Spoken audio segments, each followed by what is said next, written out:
Hello, hello. Happy Monday, September 22nd, 2025. How is everyone? Big Enthusiast, hello. Newland, LD Industries, Russell, how you doing? Can't believe it's Monday. It's a busy day. What is it with Mondays? They're busy. I have texts I got to reply back to. I got things going on. My daughter is here. She's taking pictures, doing stuff. Hans, good afternoon. I did see your text. I haven't had a chance to look much at them. The green balance looks interesting, but there must be a lever issue or something. So we'll chat later. I've been chatting with your brother this morning, quite extensively. No. There's no fault. There's no fault. Russell, you sent an email for pen identification assistance. Okay, I suppose I should look at it, huh? There's no fault, Hans. We'll figure it out. Dawn, hello. I am going to before I forget, in case I forget, someone can remind me. I do need to cut out a little bit early today. I do have a client coming in for a repair.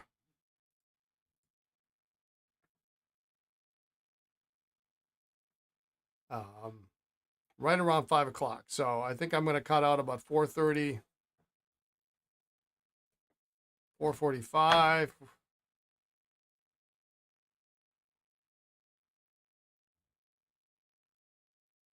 Oh, so yeah, okay. So Russell, it looks like, oh, what did we call this? It's a Schaefer. I want to say it was a Craftsman. That's not the right name for it. Let me look at it. I hope your brother was able to help. Yeah, in classic fashion, he's like, well, he's amazing. I just, yeah, he's definitely going to be a help. What did we call that pen? Let me look it up here. So it's a Schaefer Touchdown. It's the early version. I have several of them on my website, actually.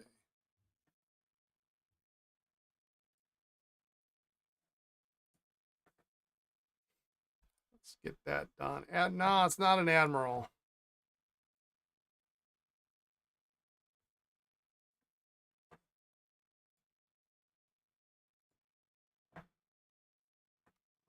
Heaven's sakes, come on. Here we go. Let's see. We'll get this done here real quick.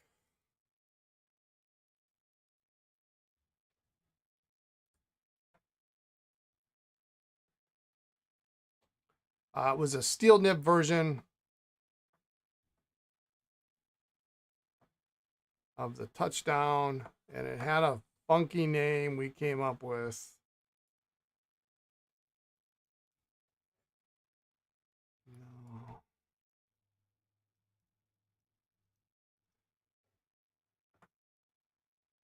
Touchdown set. Oh, we didn't call it a Fude. We called it a. It's a Cadet. A Cadet. I think I will call the pen Richard. That seems to be a nice name. I don't know, Richard. Yeah, it's a Cadet. A Cadet. Schaefer Cadet. All right. What's the word of the day? I did have some. I did pick up some pens on Friday, so Lisa and I didn't do any work on over the weekend. Not much anyway. We had pen club. I'll talk about that in a minute. But I did buy some pens Friday morning, of which there were a couple of one or two interesting pieces. Oh, I have them here. I guess I have everything but the the two most interesting pieces, I guess, because I left them at home. It is Monday, Glenn. It's Monday. I have not been motivated at all today. It's taken me all my effort to get where I'm at. um, and you know the day's not over for another 6 hours, so well, I'll hang in there. Um, so this was a case study um, in just because you've been buying pens for a long time, sometimes you still make mistakes. And I occasionally am blinded by a group photo. And Hans will probably back me up on this one. I'm sure it's happened to him and probably others. There's one pen in the bunch that I have to have at almost any cost. And of course, it's the one pen I didn't bring today. So, and so I decided this is the amount of money I want for this lot. In this case, you had to pay the same price.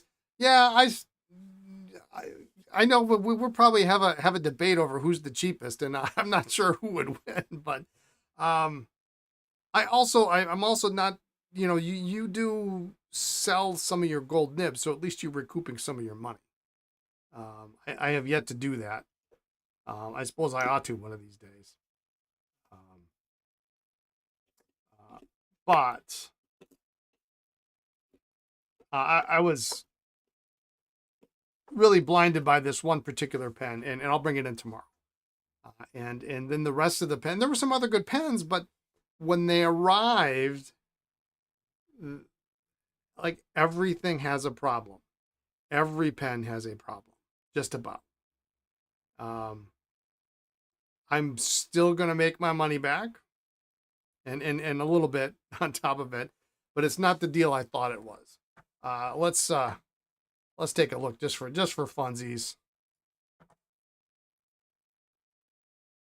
Here it is, and then I'll bring the other two pens in tomorrow. I meant to this morning, but I had my hands full. They're kind of in order of in best condition to not so much. A nice little dual fold. Spicy, how are you? Good to see you too. A nice little jade dual fold streamline. Not bad. Okay color. This one I don't believe was actually in fact, it's so big I got to move it off to the side here. I don't believe it was actually in the pictures the first time, because when he came in, he says, well, I found some more, and I just threw them in the box. Okay, so, and apparently these all came from the gentleman's brother or his brother-in-law, who was an undertaker in World War II. So I don't even want to ask if that's, I mean, that sounds like that's how these were acquired, which is a very weird thing, but it is what it is, I guess. Look at this guy. Wall, Eversharp stenographer's pen. Thin. And we may tackle this one today. Bulb filler. It's more uncommon than you thought. And maybe the gem of the lot. Yeah, it's pretty faceted. It's pretty neat. This one's complete. This one's pretty good. So that other price isn't too far off, I hope. What do we got here? We got a little more. Got kind of a sprung clip. I think the nib is okay on this one. We got a couple nice pencils. That's kind of nice, huh? Nice jade.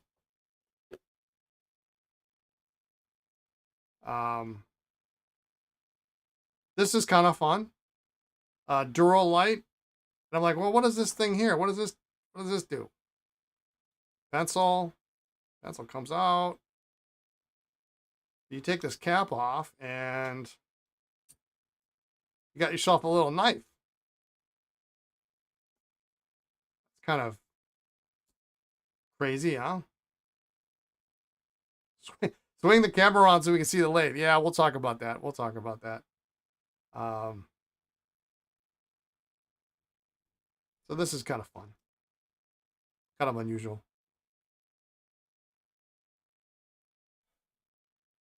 Yesterday you were playing games and had YouTube video on autoplay. First time I ever heard Hemingway Jones be disappointed and slight rant.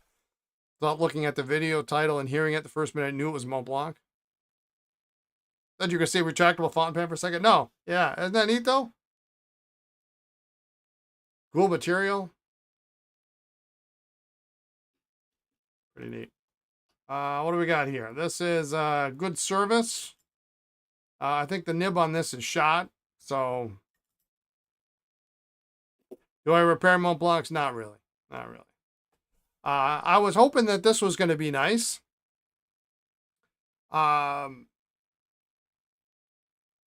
This is, there's no cracks. It's Dufold Senior, but the nib's got a nasty crack at the base. I mean, it's, sometimes you know, if you've got one that's just coming up a little bit, you can deal with that. In this case, you know, never seen a pen with a knife? Yeah, I haven't either. This one I was hoping was going to be good. It's not.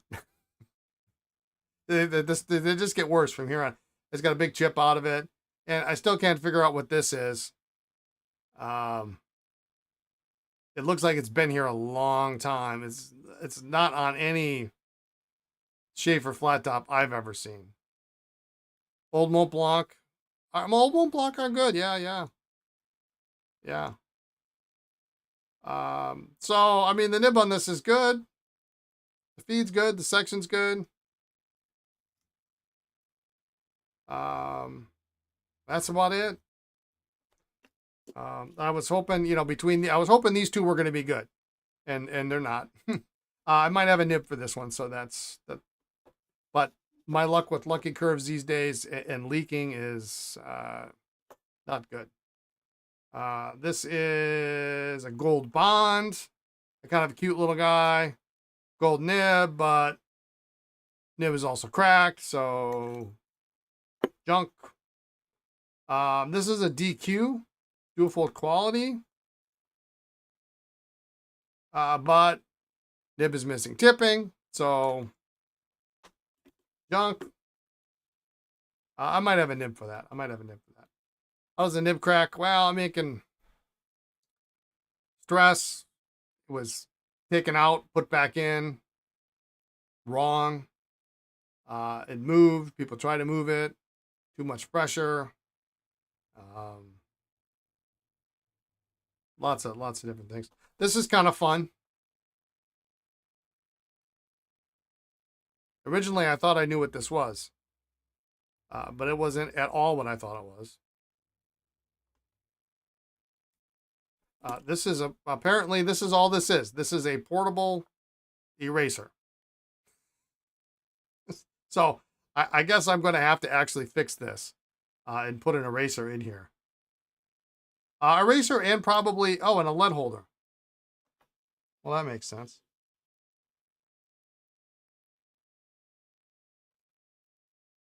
I guess you can put whatever you want in there. So that's kind of cool. That's got a little value to it.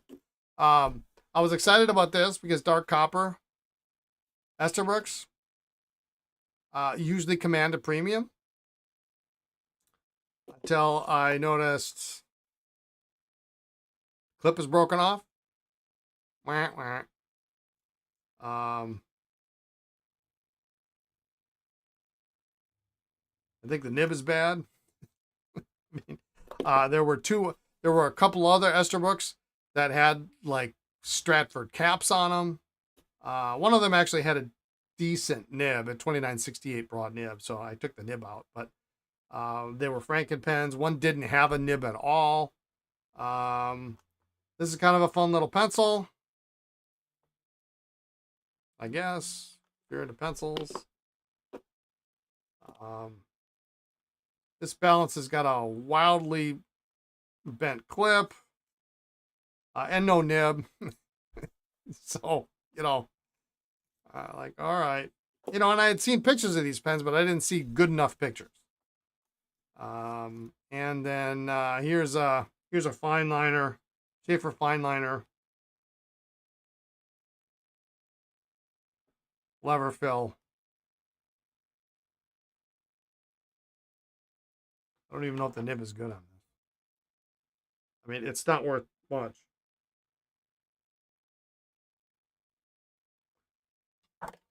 Is scarce a more accurate word than rare, meaning difficult to find, or does it indicate something more specific? No, you can ask it as many times as you want.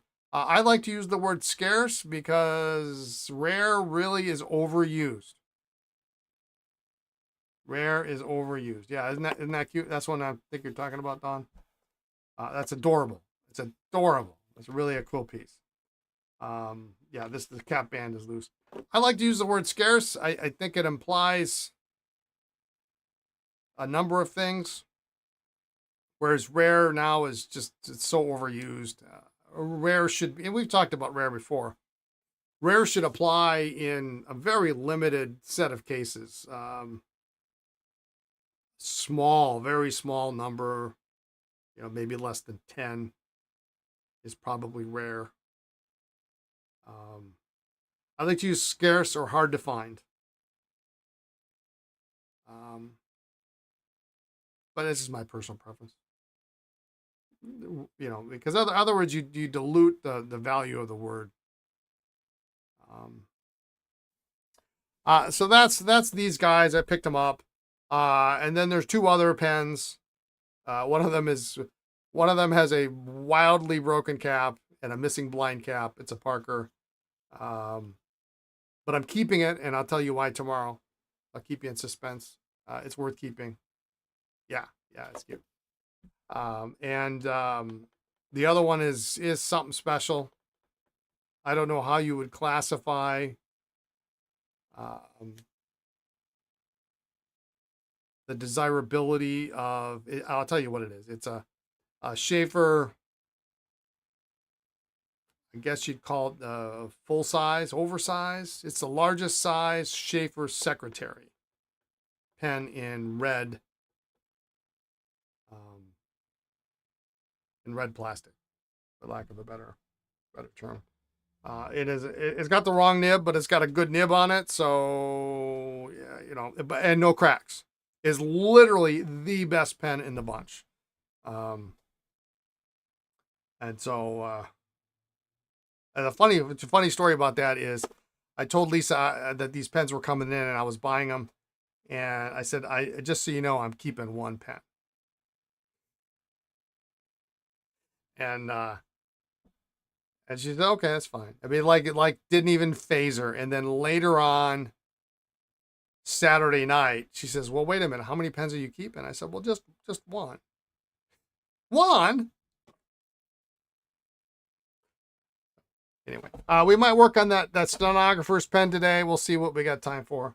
Actually, we've got a lot of testing and finishing up, so we probably will have time for it. The lathe. So, long story short, moving the lathe did not happen. Didn't even get so far as to, I mean, I know where it is in the basement. Getting it out of the basement. It's 2 boxes, really, is what it is. Two heavy, very heavy boxes. One for the lathe.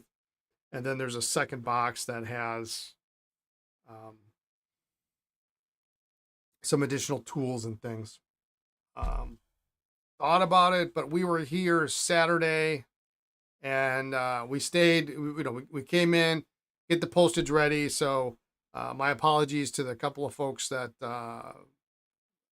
had a package that was supposed to go out on Saturday, because the postal person my regular carrier was off, and we had a sub, and they're not used to coming to this building on Saturdays because nobody's open. And we waited till noon. They didn't show. So, and then I said, you know what? We got home. I was tired. I was tired from the week. Went home, took a nap. Pretty much that was it for Saturday. Sunday, we had Pen Club. We did the Vintage 101 for beginners, which was a big hit, I think. A decent sized crowd. And special thanks to everybody who contributed, Hans and a couple of folks over on the YouTube side, for putting together a group of essentially broken pens for people to identify. Was actually kind of fun because I went and I was pulling out like celluloid pen that had crazing on it. And I didn't bother to open the pen up. So I went, I looked at my wall bin. Oh, there's a wall. It's got crazing on the cap and the barrel. Perfect. Slid it in. I numbered them all. I put little stickers on them, 1 through 9. Didn't realize not only was the nib bent, but the barrel was cracked. And so we were passing the pens around at the end of the about an hour discussion, and they were looking at them. And so we started going through, okay, what is, pen number 1? Was there anything wrong with this pen? What was it? Oddly enough, nobody picked out the Esterbrook with a gold, like, I don't know what it was, a Stratford cap or something on it. Nobody, the only one person out of the whole club said, well, it's kind of a Frankenpen, isn't it? Everybody's like, well, the lever's a little bit, it's a little bit bent. No. But yeah, the Wall Eversharp had a cracked barrel and a bent nib, but nobody guessed that it had crazy. That's why you needed all of the above section of the questionnaire for special pens like that. Yeah, I didn't hand out anything. I just literally, we sent the pens down and people wrote down, pen number 1, bent nib or cracked section or cracked cap or whatever. And I think people did a really pretty good job of identifying the problems. I did throw in a Jade Schaefer Junior size flat top, and with really nothing wrong with it. And they were really confused that I threw that one in there. They're like, well, I don't know. So, well, there's nothing wrong with it. It's a little discolored, but this is I said, this is the only pen. If you were presented with these pens at an antique store, this is the only one you should buy. Unless you are looking to start your parts bin. So, thank you all for the suggestions. All right, let's take a look at what we got for today. I hope I don't have to do it again anytime soon because I've done the last two pen clubs. And then of course we're doing Pelican Hub, and then after that I think I'm off the hook for a while. We got Esterbrook's here today. Juicy, hello. You've got me muted. That's too bad. We got some Esterbrook's that we can assemble. We'll find some nibs for them. Ellen's very interested in a couple of these, so we'll put some medium nibs in for her, so she can get the nib that she wants. We got those. We got the touchdowns. We got the snorkels all sacked up, and we can assemble these guys. I kind of want to do these right away. Actually, I haven't seen Ellen over on the YouTube side, so we'll do these first. If Ellen shows up, great. She'll be able to hit the Esterbrook's when we get to them.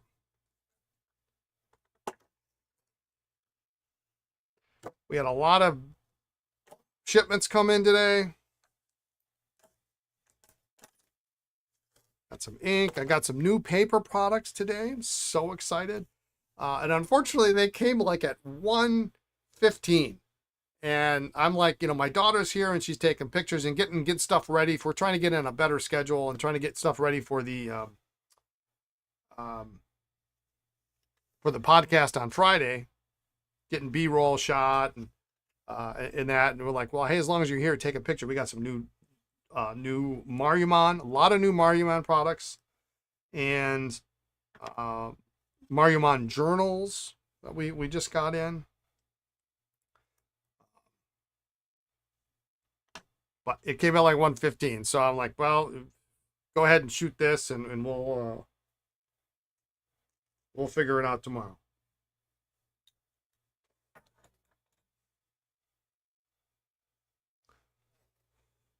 Real pleased with the new Waterman distributor. There's a new Waterman distributor in town. I ordered on Thursday. My order was here today. Let me repeat that. I ordered Thursday, late Thursday. My order is here today. That's amazing.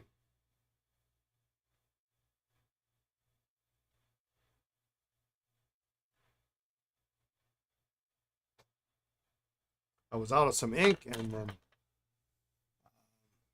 yeah, it's usually another Schaefer night. We're just gonna finish these guys up, get these guys cooking, and then we'll move on. Since I bought all those Schaefers a couple weekends ago, I really got a lot of them to run through.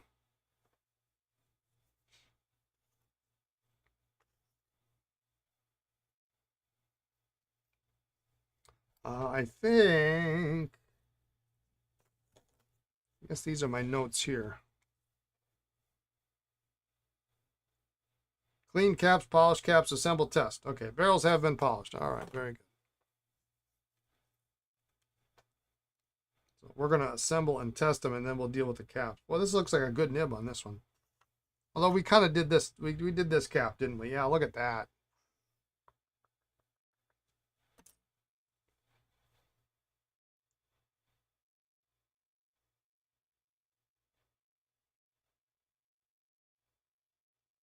It's got a couple dings in the cap. I hate that when you get a crest and it's got all banged up on the top. Well, what are you going to do, you know? Makes it more affordable for somebody else, I suppose.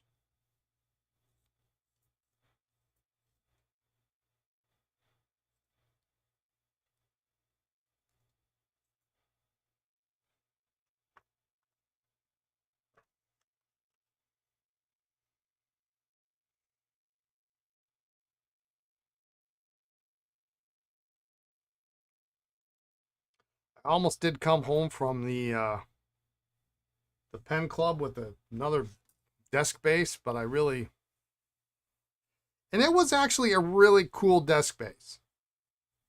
But it wasn't in the best condition. So, I mean, it was close, but it had a couple of dings in it. It was for two Parker 45s magnetics, and it had it was kind of long and rectangular, and then it had two blocks of aluminum kind of offset, so half here and then half here, and so it kind of had this kind of checkered pattern. It was pretty cool, but it had clearly been dropped, or something had dropped on it, and it was kind of dinged up on one side. And I know I've got two pens that I could put in it, but the pens that I have are new old stock. So if I have new old stock pens, I really want to put them in something that's perfect. And this was not perfect. So, and I didn't want to pay full price. So I just don't need any more desk sets that I can't match up to something.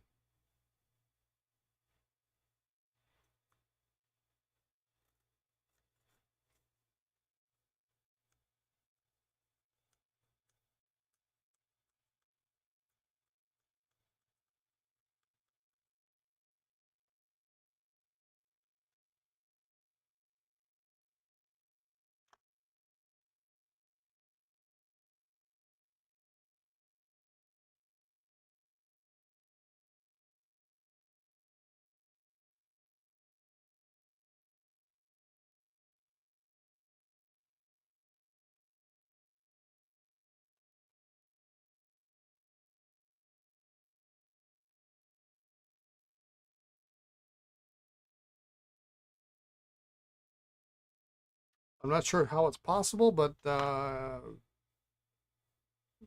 tube shifted.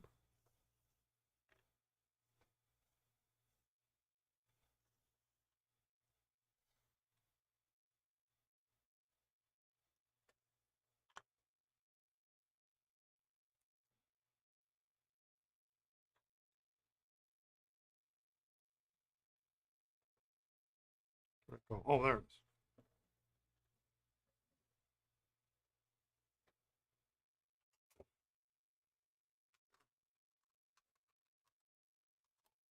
So yeah, we're gonna work on getting that. Lisa and I are working on a kind of a project, and it's taking up our intermediate time. Um, it should be complete by, well, I don't know now. I'm going to say mid-October. So the lathe may end up being put off for a little while.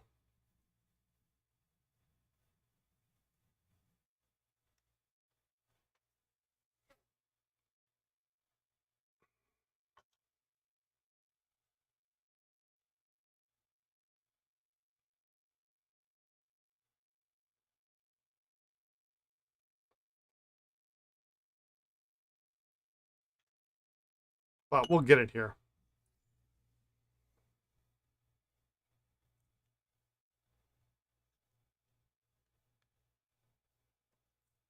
The more I can get out of my house, the easier it's going to be to move out of my house. So that's how I'm looking when the time comes.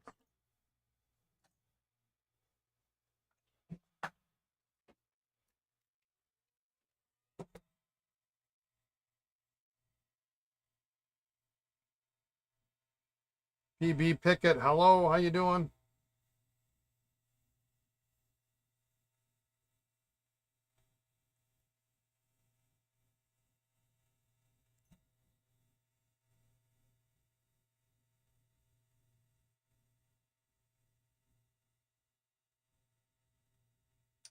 I had leftover stuff from Pen Club yesterday to bring in this morning, and we have a swap table at club, and we decided what we're going to do is, instead of one of our organizers constantly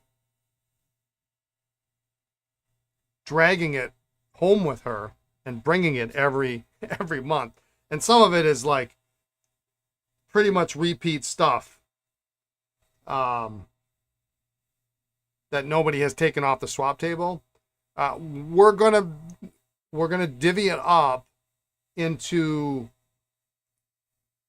giveaway bags, and it's like some stationery and some old cards and vintage greeting cards and things like that. Um, some pens, some ink samples, and pipettes and things like that. We're gonna divvy it up into little goodie bags, and then we're just gonna kind of not auction it off, but raffle it off for free at Pelican Hub.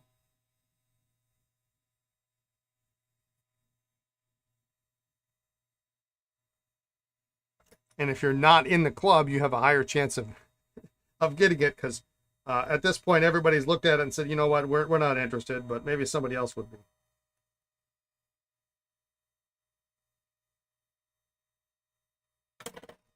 But sometimes we have pens and stuff on.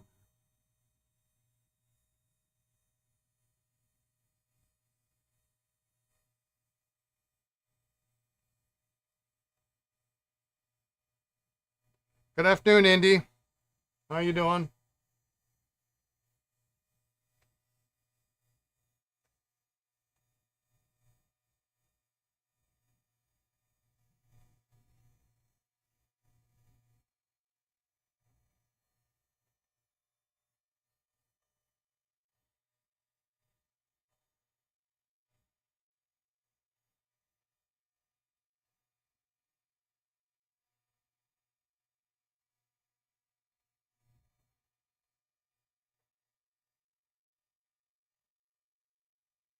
You just got up from a nap? Oh, braggart. I need one, something fierce.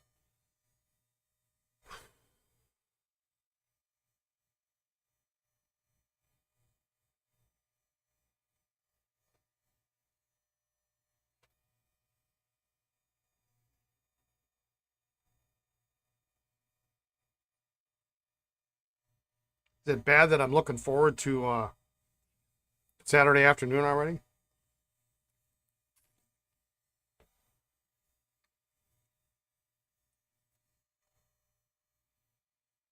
We used to always, when the store was open 10 to 2, we'd get done, we'd get home, we'd eat, and by 3 o'clock, nap time. Every Saturday.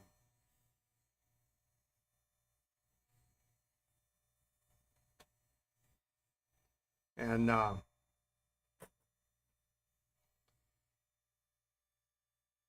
I just have to be here until the mail person shows up.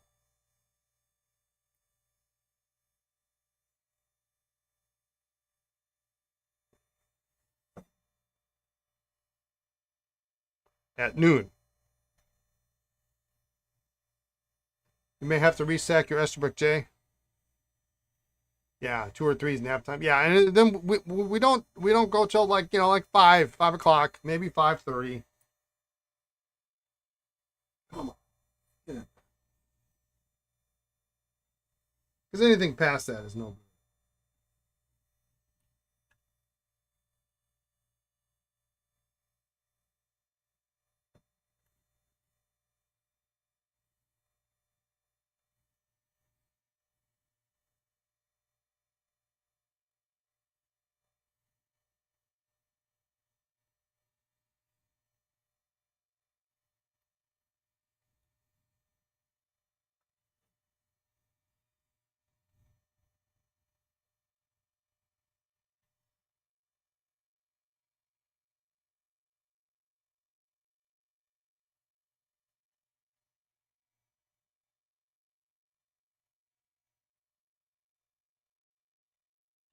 There we go.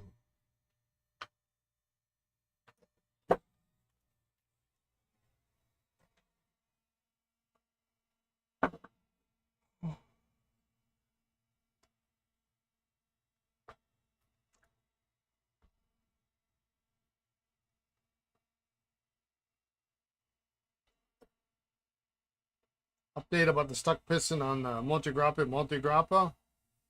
You can live with screwing off the nib and using a syringe to squirt the ink into the pen. Path of least resistance. Yeah.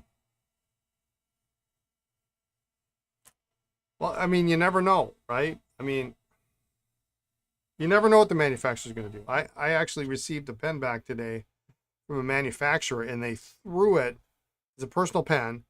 They threw it in a padded envelope, and there is I can't tell if it's a crack or it's a deep, deep scratch that I am certain was not there before. I mean, you can run your fingernail across it and grab it, and it's.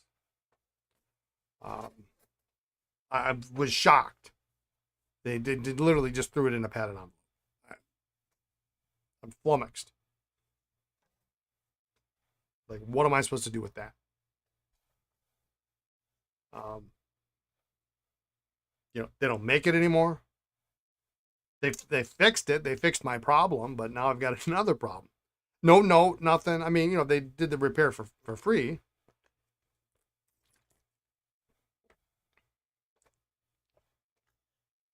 I won't say who it is. I'm gonna allow them a chance to rectify the situation, but I don't know how the hell they're gonna do that.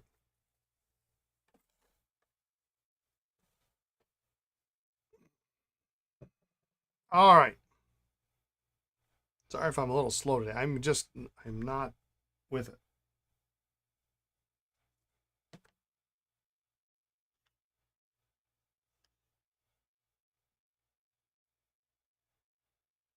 Tell us that they failed to rectify. Yeah.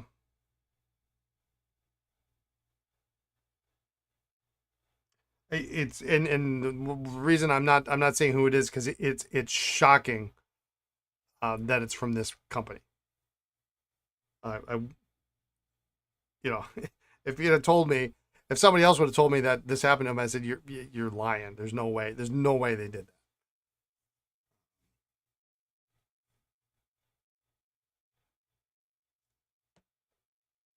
Because their customer service is top notch. Always been good. But you don't just throw a limited edition pen in a freaking padded envelope without. I mean, you want to put it in one of those tubes and put it in a padded envelope, knock yourself out. But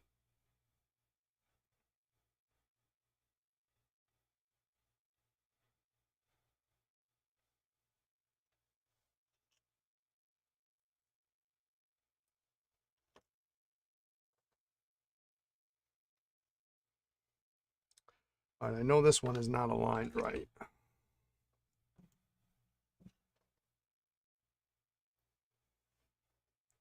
Yeah, because I got the mail and I'm like, well, what's this? What am I? I mean, I knew we've got some um, just in today a beautiful collection, and by beautiful I mean there are some stunning pieces, and we'll show them off maybe later this week, maybe even tomorrow if we got time. Vintage collection for consignment, and Waterman 52s that are as black as that. Um, Perfect chasing. I mean, it, it's almost obnoxious how good it is. Um,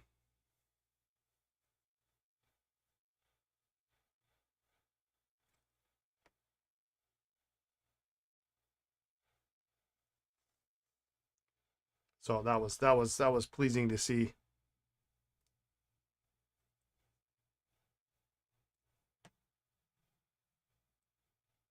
A couple of nice maybe toss. I mean, it's really good vintage stuff. It's really good. It's gonna be.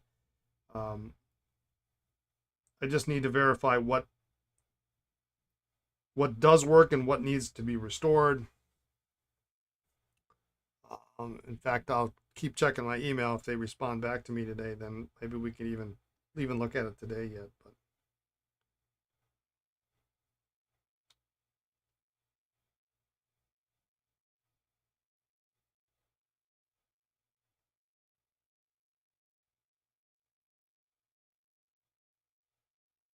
it's going to be good stuff for somebody.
Maybe this one wasn't straight to begin with.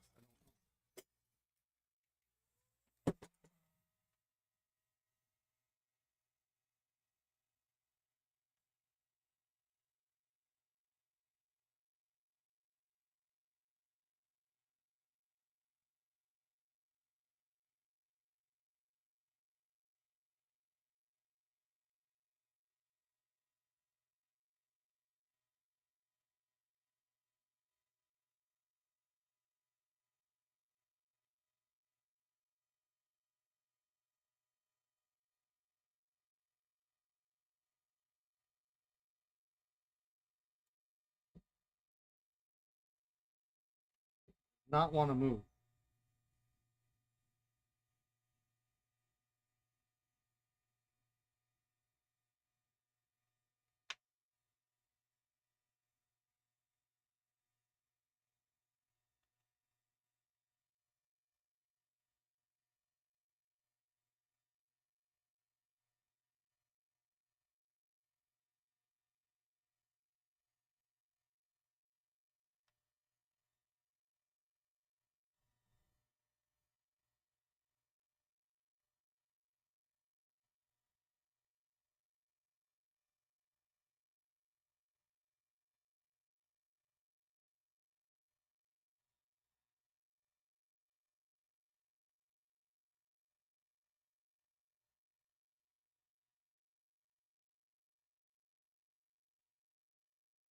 Well, that was not what I expected.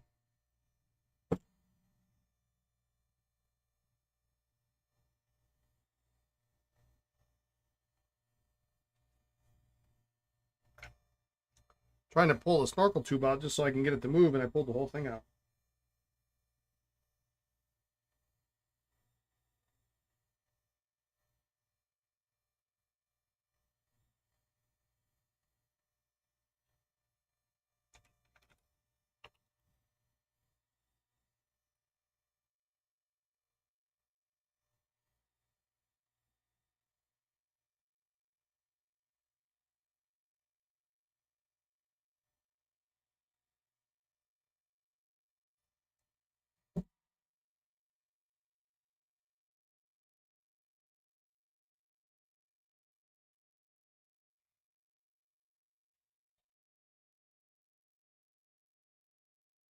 Don't normally have this problem.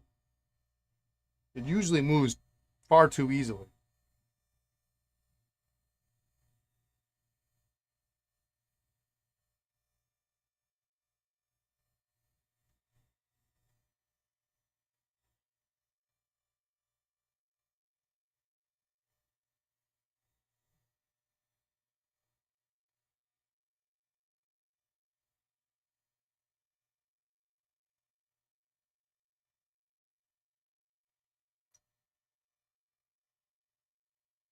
Just going to pull it out.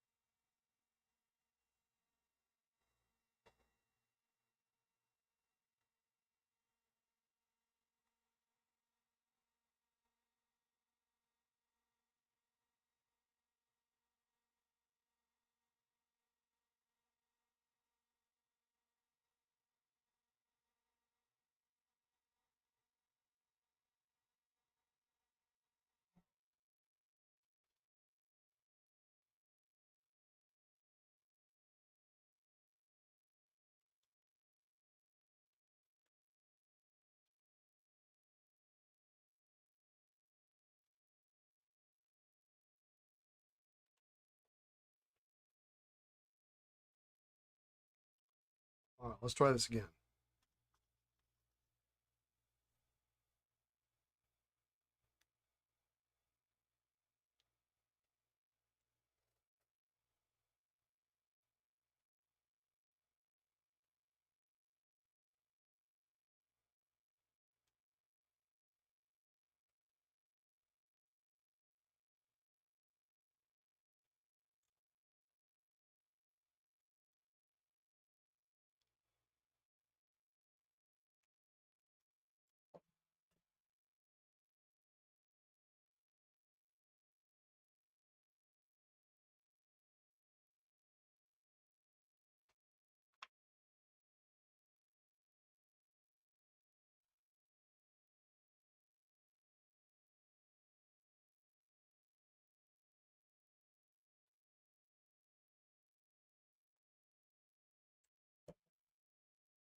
Again, here we try to get it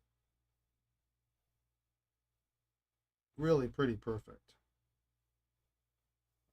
Good, at least on that length.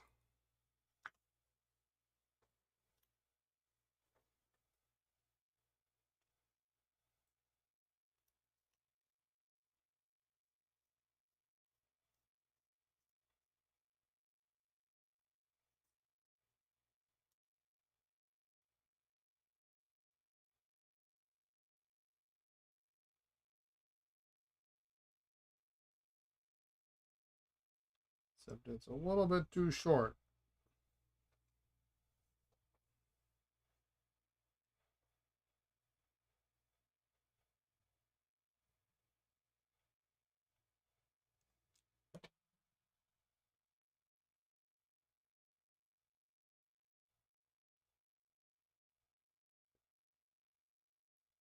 Afternoon, Friedrich.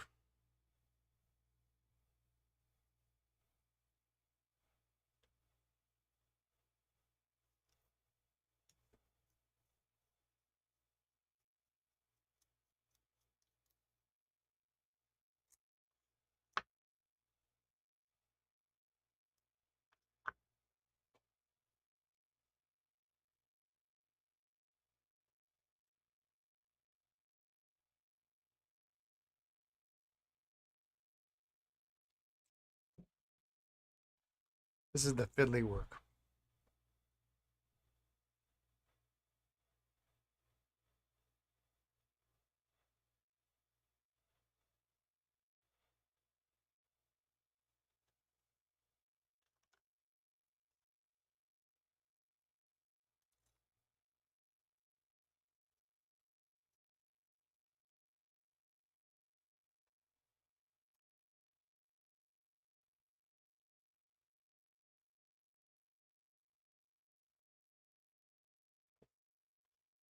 Hang on, I'll be right back.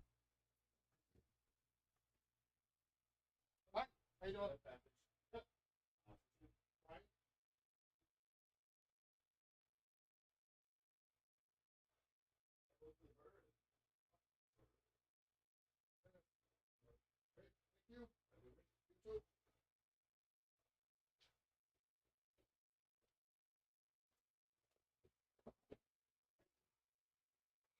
Amazon delivery. Odd that I had to sign for an Amazon delivery. Very strange. Yeah, it's Schaefer Day. Yeah.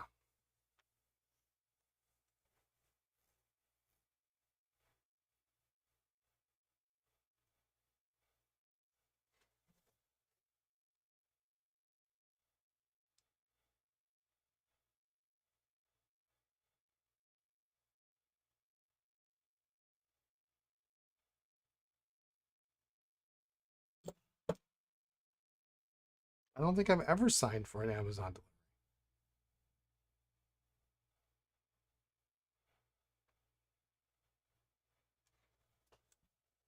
That's weird.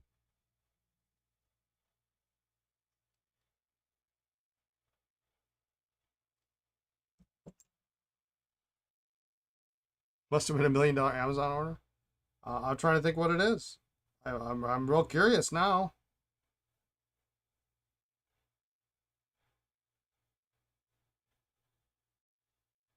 Oh, you know what it is?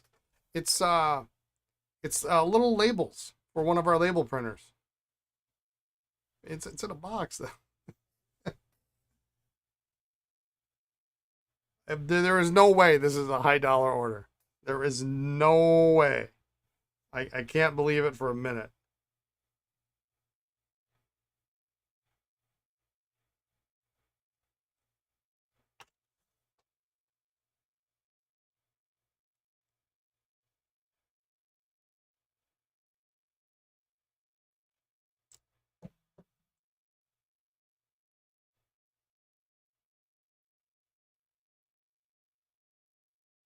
All right, that looks good. Boring ink cartridges. Too many folks were claiming they weren't receiving their packages.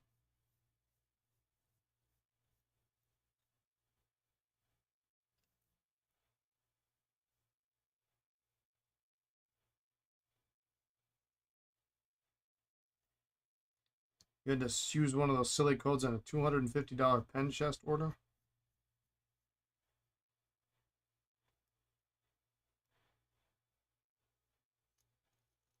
You have an air filter for your car coming from Amazon. Boy, aren't we, you and I are kind of in the same space because I just got an air filter for my car about a week ago.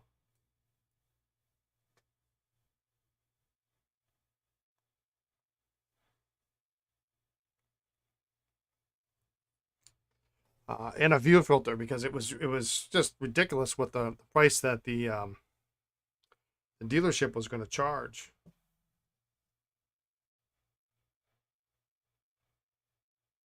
I want to say it was like $50 or $75 to replace a cabin air filter. The filter was like maybe $9. I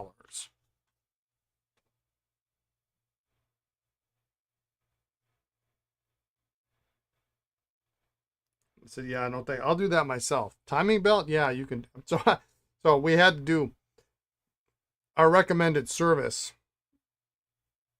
which I got to take in actually pretty soon.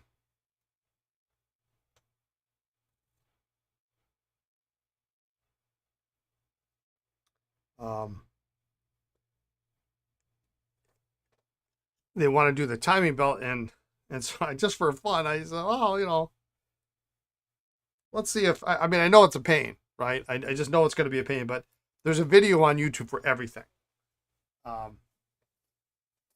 Your cabin air filter is behind the dash, so you have to take the whole. Yeah, no. Mine is like, it was maybe a 2-minute job. There's 2 little plastic screws that come out.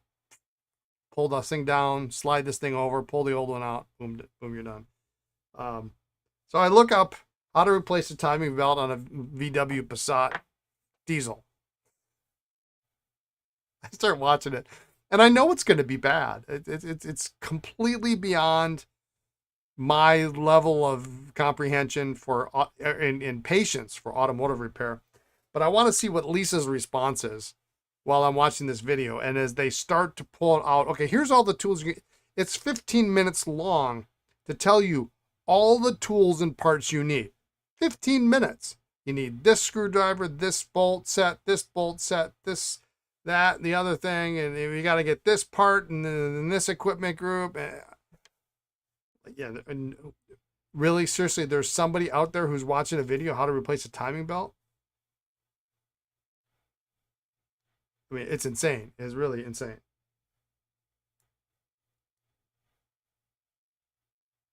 More power to you, but I'm.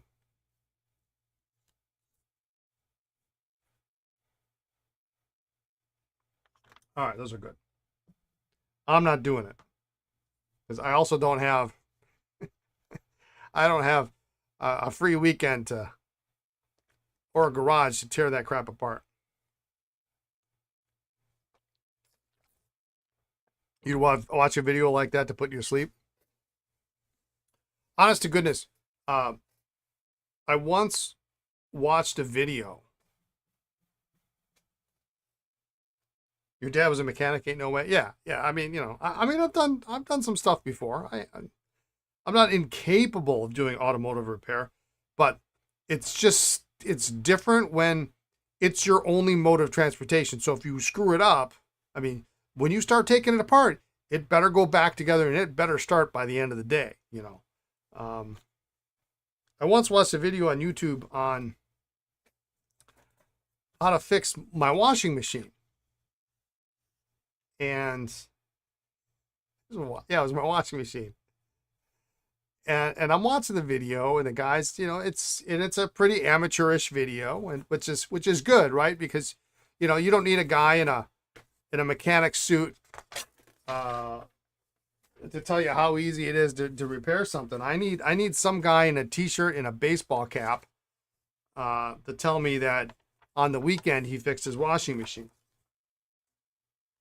And he goes through, and you don't need a whole lot of tools, but you got to take the drum out. You got to do this. You got to do that. And then in the end, he says something like, "Well, it wasn't.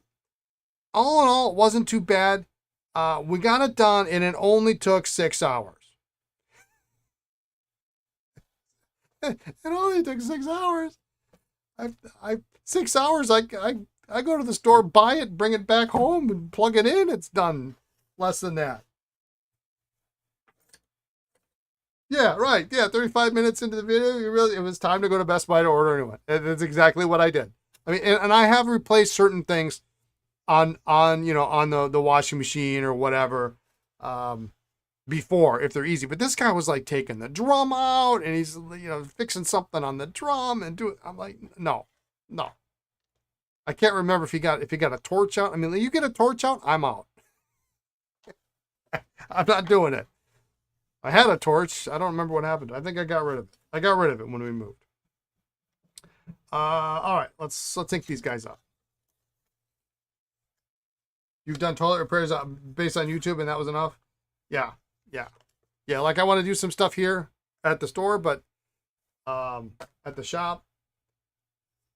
But I'm a little nervous about water because water, if it freezes up, or not freezes up, but if it locks up, sometimes you can't get something open, and then you get it open and it doesn't, it doesn't shut off.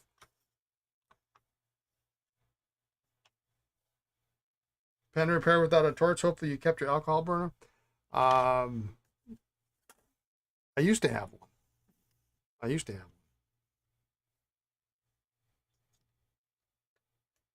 I got a heat gun. It gets hot. Gets pretty hot. It'll melt. It. I've got a heat gun that has set some celluloid on fire.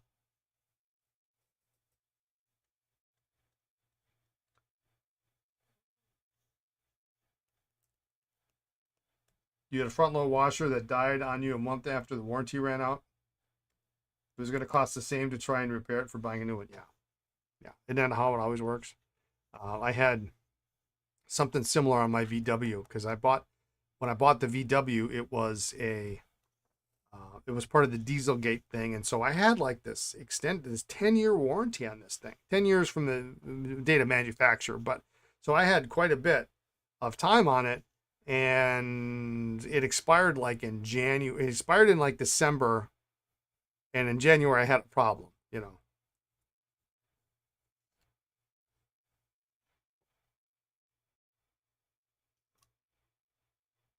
But at least when my turbo blew, it was covered under warranty. Of course, it was during COVID, and it was 14 weeks um, for me to get a new turbo from Germany. It was insane. It was completely insane. It was in the middle of winter, and Lisa was in Chicago. Now I lived a half a mile from the shop, but in the winter. Oh, what do we got going on here? That's no good.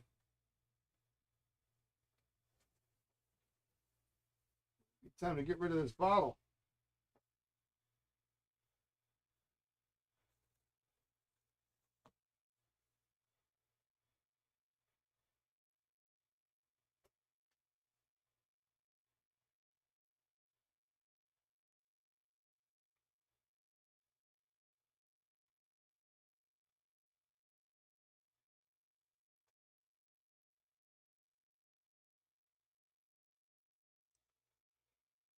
A little bit of something. It could have been hair. I don't know.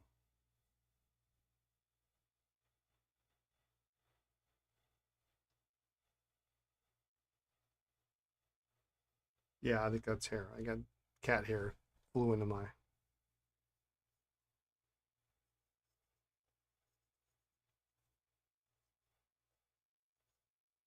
But now that I look at this is the wrong. Oh no, that's the right cat.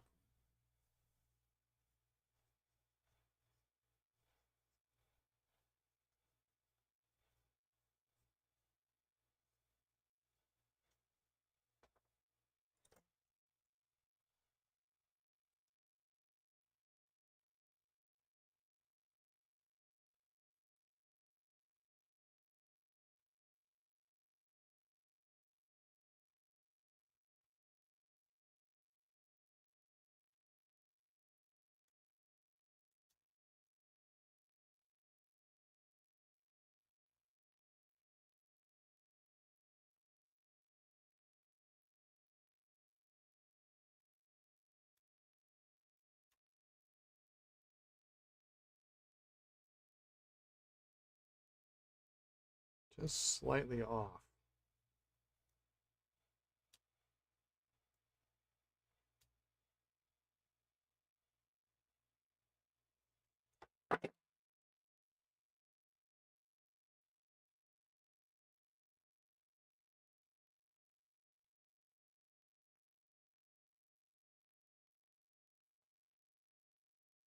Should be a sovereign. Yeah, I think that's the right name for it, huh?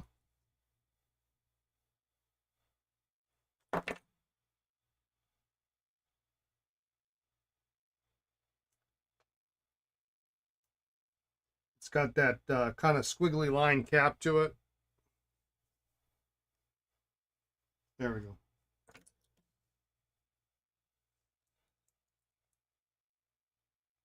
For a second, I thought it was a white dot cap. I thought, oh, crud.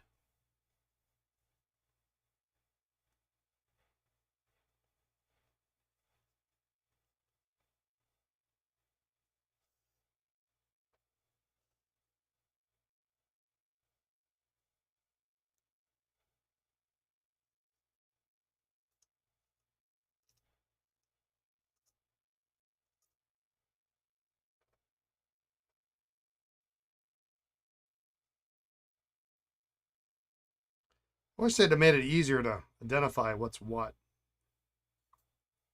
You got all these silly names we're supposed to remember for. I mean, if it would be now, if Schaefer would make this pen now, I mean, it could be anything. And you're supposed to remember a sovereign from an admiral from a cadet. They make no sense. Exactly. They make no sense. There's only two I can remember. And that's a sentinel and a crest. And the non-gold version of the sentinel is the statesman. I think that's what it is. You add in Canadian and Australian variants? And they have different names? Or they use the names somewhere else?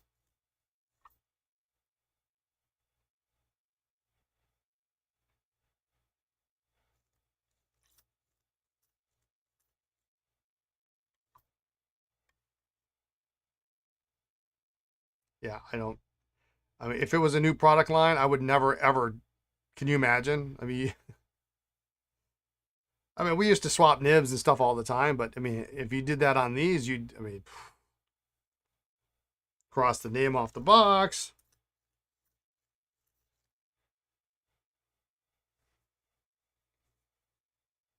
Which is probably why all the sleeves that I have or I've seen. Yeah, Masterpiece, the easiest to remember. It actually makes sense name wise. Yeah. Almost all the sleeves that I have are crossed off. The names are crossed off because they swapped something. Oh, I like that. Can I have that with that cap? I'm sure that happened.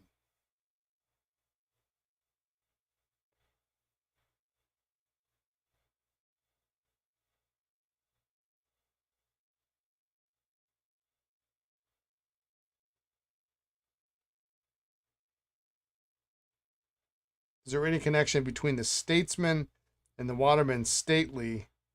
Like in terms of timing of release or marketing, the names just strike me as unusually similar and one weirdly spelled. I have no idea. Um,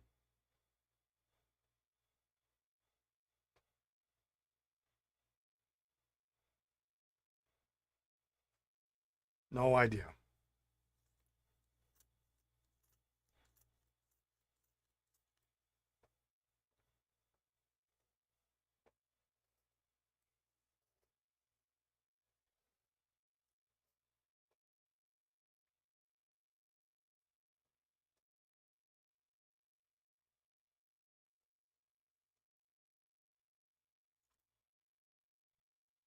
It fills, but it doesn't. It's not a satisfying fill here.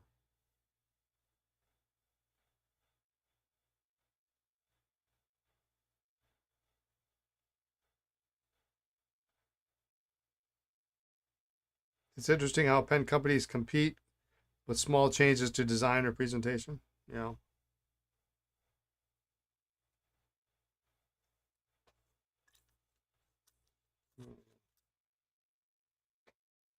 I think this one will probably fill better once we seal it up.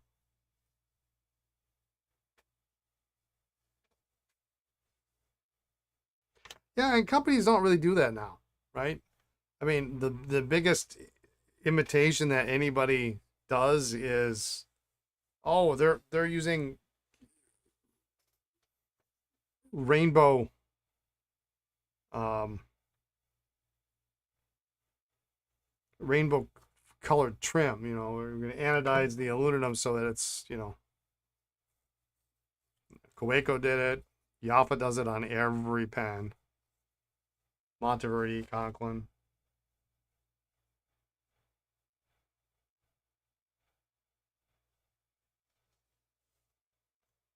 Twisby 900 color still comes with free cracking issues. Nah, I don't think it's as bad as it used to be. I really don't.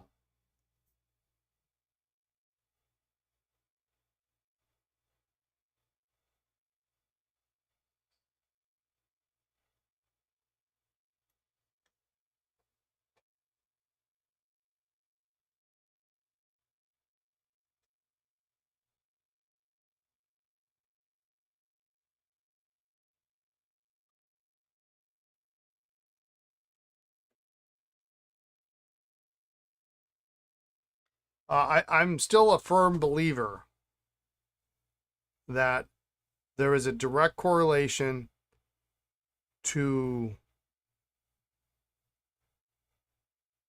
people who unnecessarily disassemble their Twisbys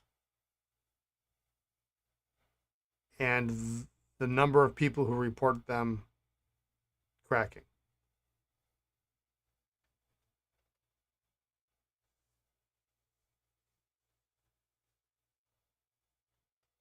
I'm a firm believer in that.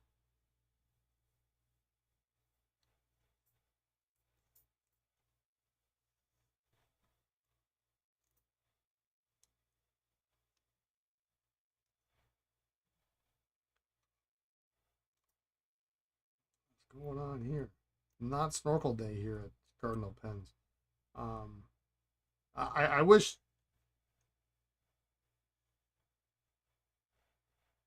I wish they wouldn't include the wrench.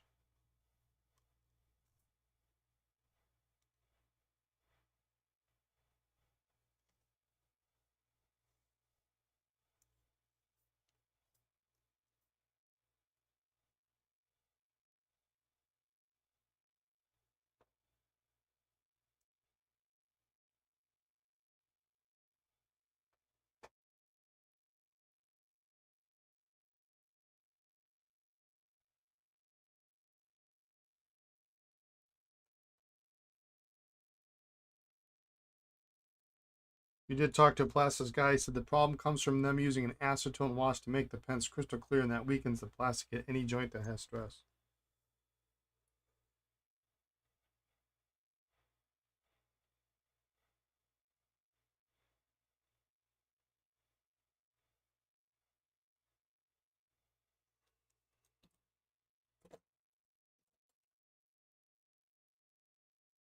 Could be.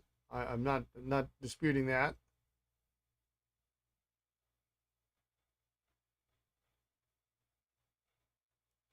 But we really shouldn't be disassembling our pens completely every time. I mean, there are people who do that.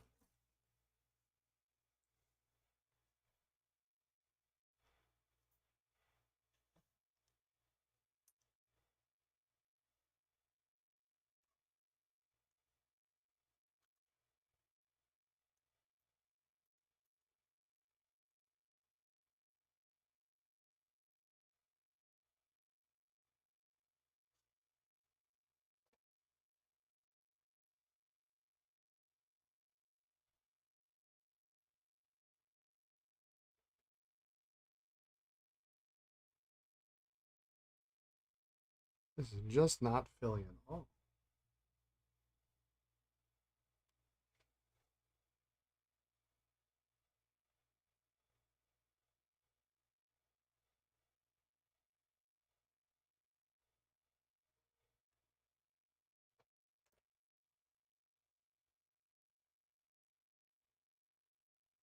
This whole take it apart to every component should never have been. There are a handful of folks that the blame of that lay squarely with.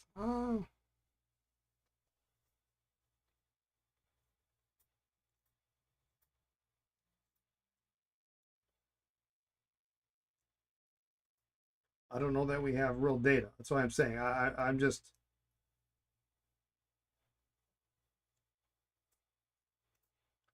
Well, son of a gun, this ain't working.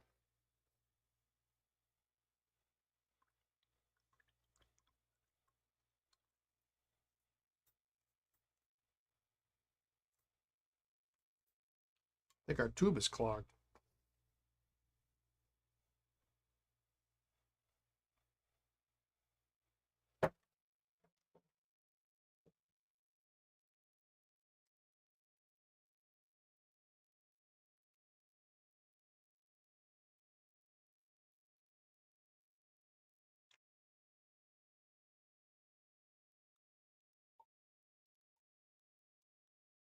Seals up.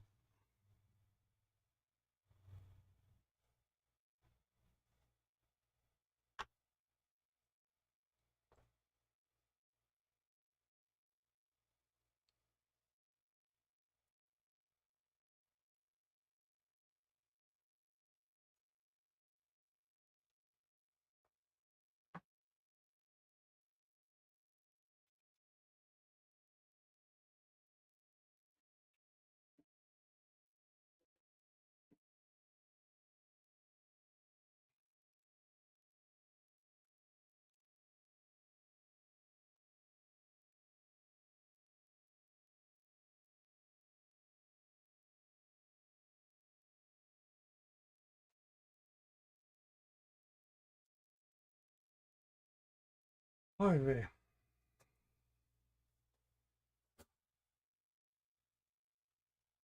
It's your hope that channels such as this can reverse poor pen habits. Well, yeah.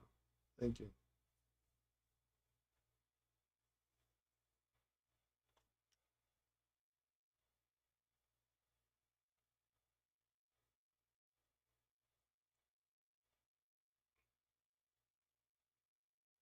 Yeah, we got a clog in there. I don't.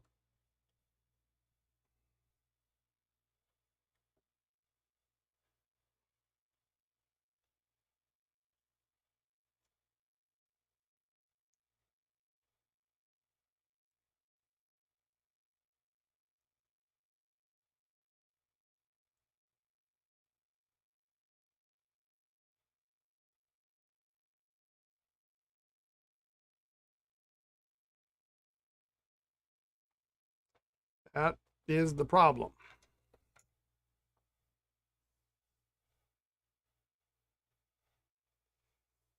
Yeah, this is actually a violin E string. What this is. In fact, it still has the loop on it.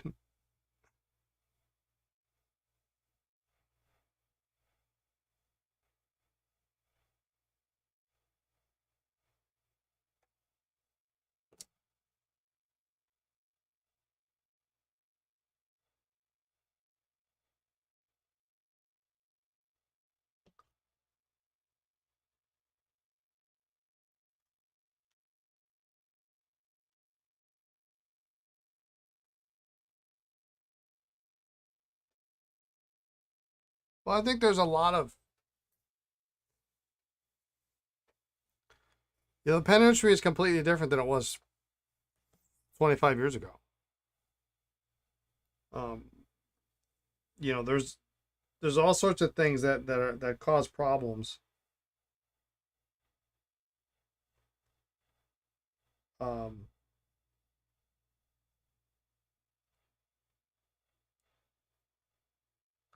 25 years ago, we didn't, shimmer ink. What is that? You know, um, the industry has developed all sorts of things that are really causing a lot of problems. Shimmer ink, and well, we need inks that are blacker. We need more pigment. We need all this stuff. Um, back when inks were simpler,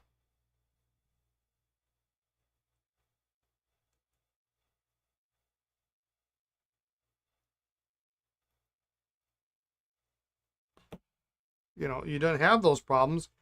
You don't feel the need to have to disassemble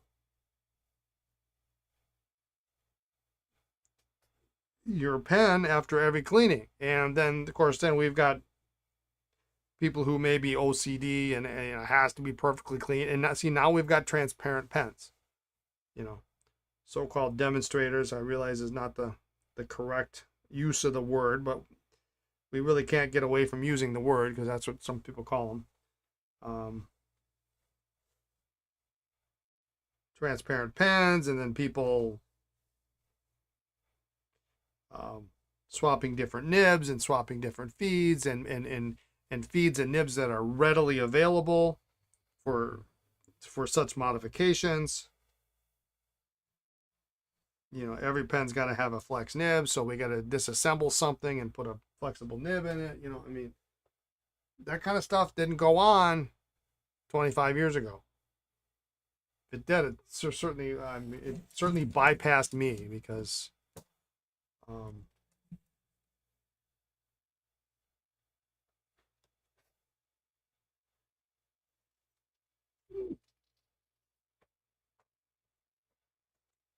right, so I'm going to drop that in the ultrasonic.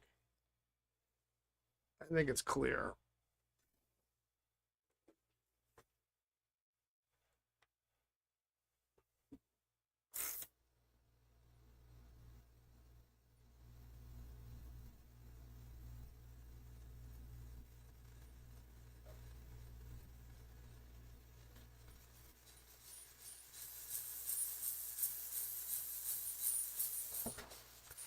Now we'll see. That one's going to have to wait.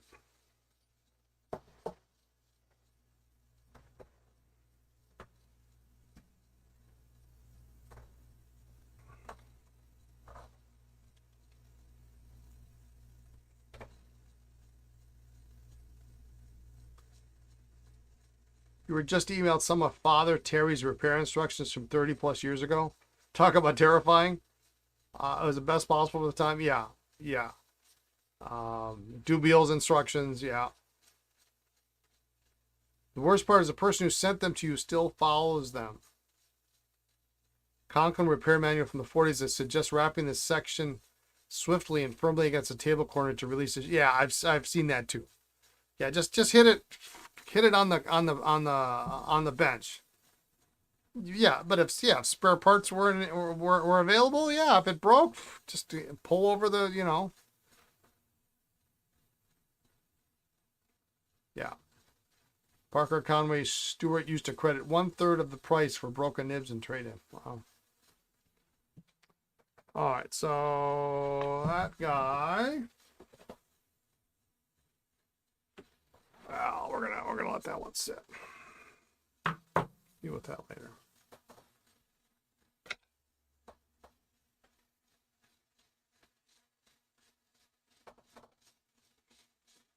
We'll leave a space open on the notepad for it though, because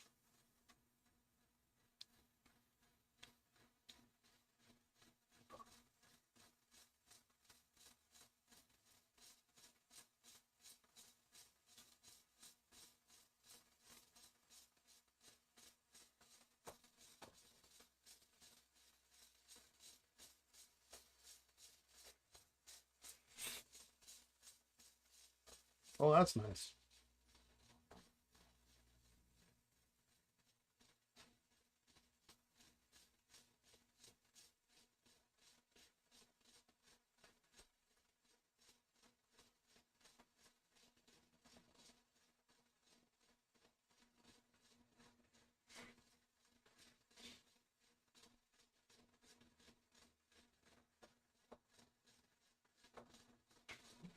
Now the only recipe, the retip options cost double the nib value on average. Yeah, yeah.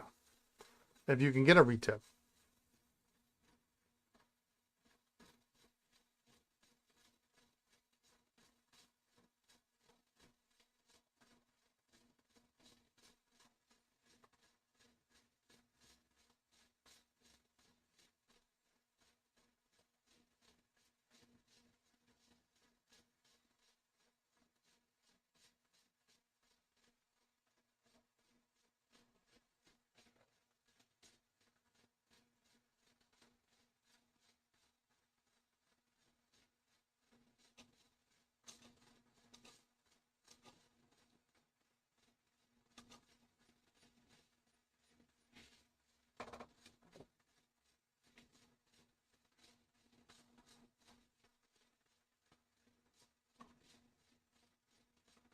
Only retip you ever bothered with was a Waterman 17. Yeah, that's a good one to retip.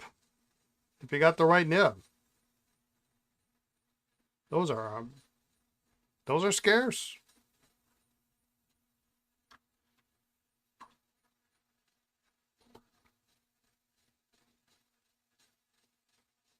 I did I don't know if I technically did a retip once, but I've only ever sent one pen to John Monishaw. And it was an English relief with this ridiculously broad nib. I mean, it was obnoxious how broad it was.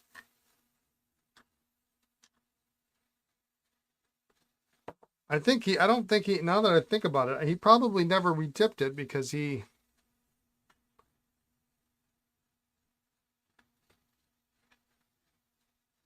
I think the tipping was there. I think he just, maybe just fixed it. I don't know.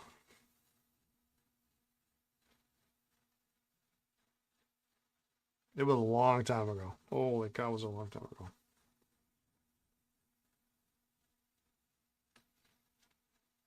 There we go. You'd like to purchase your first vintage pen from a website. Which model would you recommend? A good question.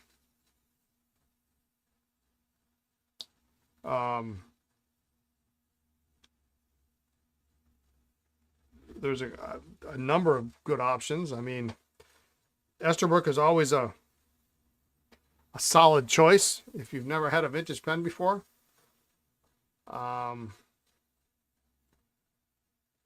Certainly the largest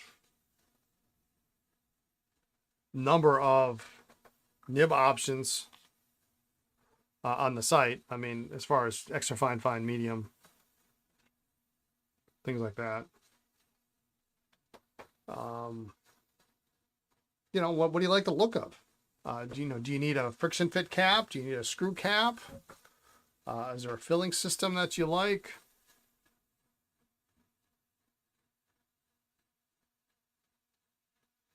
Daily journaling and drawing.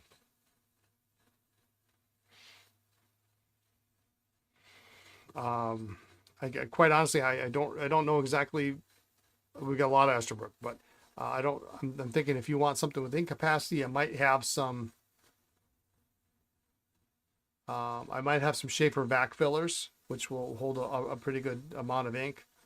Definitely have some Vacuumatics. Now,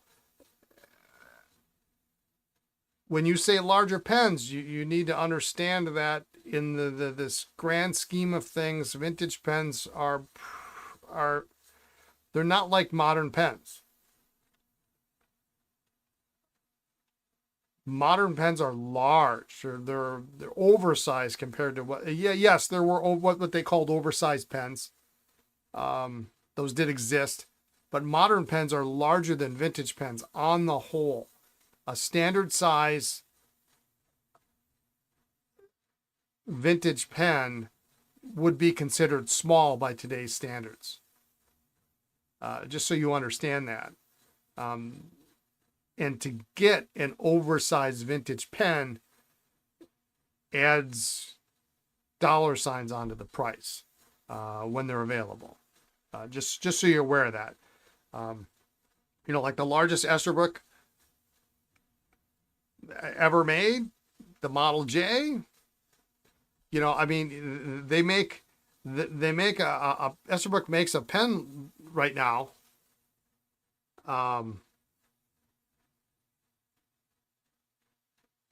That they call the JR, which is a really unfortunate naming convention because if you don't know that Esterbrook made a pen called the J, and R is for reborn, you're going to look at it and go, oh, it's the Junior, because it's small compared to their SD, which is not even the largest modern pen, you know, available. So people call it the Junior incorrectly. It's technically the JR. Yeah, dollar pens, slightly chunkier, the Model B, but they're going to be smaller than and thinner in girth. I mean, and they get even smaller, right? Than your modern pen. So you just have to understand that when you say you like larger pens, a lot of vintage pen, even, Parker Vacuumatic Major, maybe one of the most common Vacuumatics, is not a girthy pen. A Parker 51 only made ones, basically. Well, they make two sizes. They made a demi. I mean, the full size. Yeah, yeah. Everybody thinks JR stands for junior, which is, for me, as an Esterbrook collector and historian, I guess I am. It drives me bonkers because they picked, it's such a poor naming choice, and they don't do anything to try to teach people that that's what those letters stand for. Um, so it's like people used to call dark copper root beer, and I don't even correct people anymore. Esterbrook never had a root beer. Looks like a root beer barrel. Well, it is what it is. So anyway, off on that tangent. When you say you like larger pens, keeping that in mind, like your Esterbrooks, yeah, and the price does reflect it, absolutely. And an oversized Schaefer is going to be 200, 250. A dual fold senior is going to be 200, 250, $300. You want to see a J and a B on the? Yeah, give me a second. Let me grab one.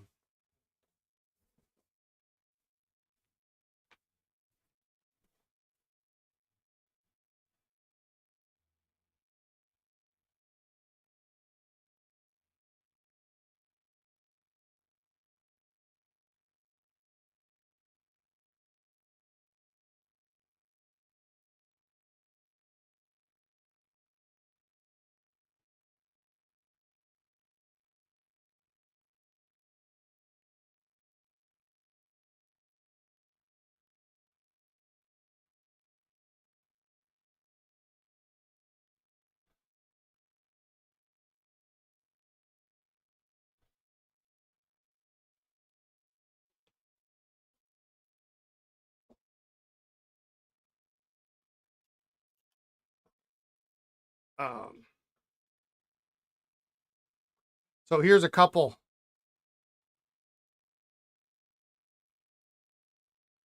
pens for comparison. There's a 1911. This is a 1911 large by Sailor, which is not the largest pen they make, right? But it's kind of their standard large size. Here's a vanishing point. Really unscientific, and I picked up one with black trim, so it's hard to see against my background. Here's the largest Esterbrook Model B. This is a Model J transitional. A later pen would have a jewel on the end, but it's about the same. And so that's kind of what you're looking at. If you put this over on this side or put this in the middle.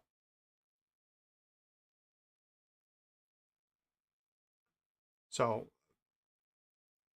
but pretty much every vintage pen is made to post.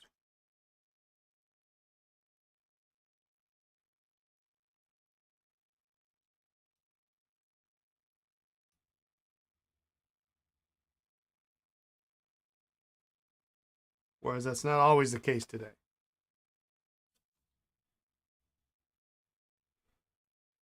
So you can see posted, they're fairly comparable.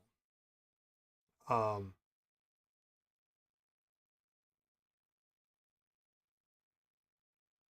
B has the 2-hole clip. It's earlier, 1934 to 34, 35 to about 41, 42. Transitionals come in around 43-ish. Last till about 46. All right, so you do have a vanishing point. Okay, so this is a good comparison. This one doesn't have a cartridge in it, but that'll give you an idea of the size that we're dealing with. So, I mean, if you don't post it,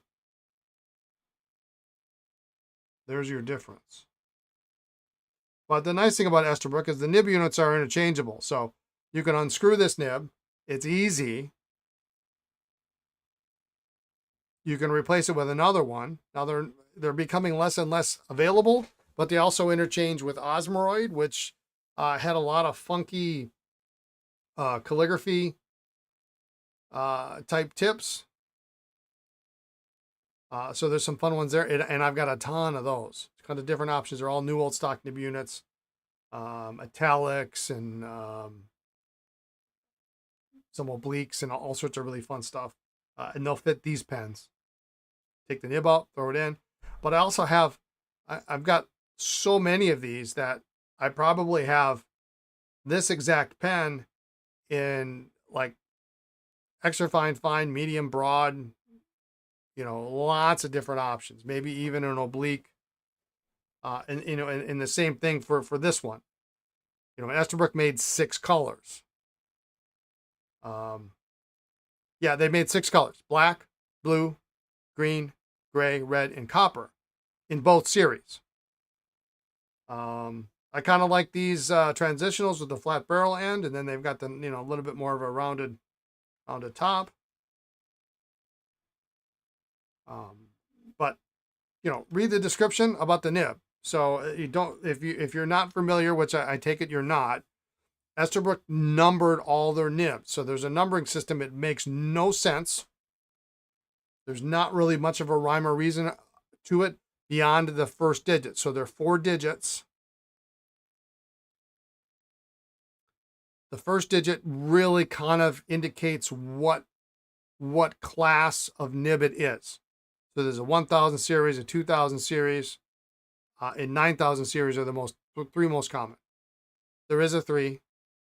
Believe it or not, there is a 4. There's a 5. There is a 6. Most people don't know about that one.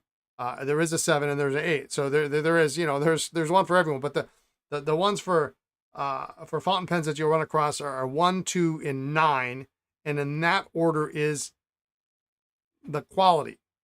Now, it's not to say the 1000 series nibs are bad. It's just that the 2000 series nibs are actually a little bit larger in size. They're a little bit longer. They're still made the same way as the 1000 series nibs. So 1000 and 2000 series nibs, they make the tipping, the writing surface, by taking a piece of metal and folding it back on itself. And then you're writing here. They don't actually, there's no welded tipping material on it. It's a very kind of a fairly common practice with a lot of steel nib manufacturers. And the 9000 series nibs actually have welded tipping material. Plus they have a much nicer polish to them. So if 1000, 2000 series nibs, they're going to last a long time. I think, I believe I recall, I read somewhere, and I can never find where I read this, but everyday use, they will last 8 years. 8 years. So if you're not using it every day and it's your only pen, you're going to be fine. Yeah, vintage pens, stick with Waterman. Do not use Japanese inks. No Roshizuku, no Sailor. Latex sacks will just, they'll melt, they'll dissolve, and you'll have no fun. Waterman makes some really, really nice inks. Not a ton of colors. I have heard you can use diamine. I just don't use diamine. I like Waterman. Do not use pigment inks. Do not use shimmer inks. And use, if you like those inks, put them in your modern cartridge converter pen all day long. Have fun with those. Waterman makes a lovely blue black, a really nice turquoise, a great purple, and a really nice green. The red's not too bad either. The blue is nice. I mean, they're all nice, but and I just can't. I I can't enforce that thought process enough. We did at the pen club yesterday.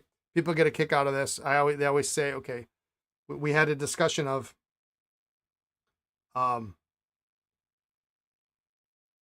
vintage pens for beginners. And we got to the end, we talked about cleaning, and we talked about, don't over clean. You're not taking this pen apart to clean it. Because it's not made that way. You want to clean this pen, you can disassemble this, you can take this out, you can put a bulb filler on here and squish it out. You can do whatever. That's fantastic. Vintage pen, not meant that way. But then I get to the part where I say, okay, well, here's the inks I recommend for vintage pens, and here's why. Number one ink you should use. And I pause, I tell everybody, okay. And I've got people who are writing notes, and it's hilarious. And I say, first choice of ink you should use in your vintage pen, Waterman. And I see them all write it down. Number two, second best ink you should use for your vintage pen. And they're looking at me, and they've got their notepad out. They got their pen ready, and they're writing it down. Waterman. Number three, the third best ink you can use for your vintage pen. They're catching on to me now. Waterman. They write it down. I say number four. They think I'm going to say Waterman. I say Parker. Waterman.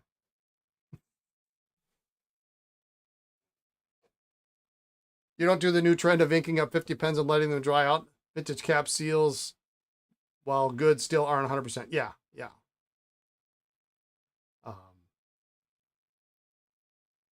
Yeah, I quite like. Well, I don't know why I use black. I think it was because I had black. I would probably not choose black as my my testing of choice. Most of the vintage pen repair guys and gals that I know use Mysterious Blue, the blue black, which actually at least has a little bit, so Waterman, yeah.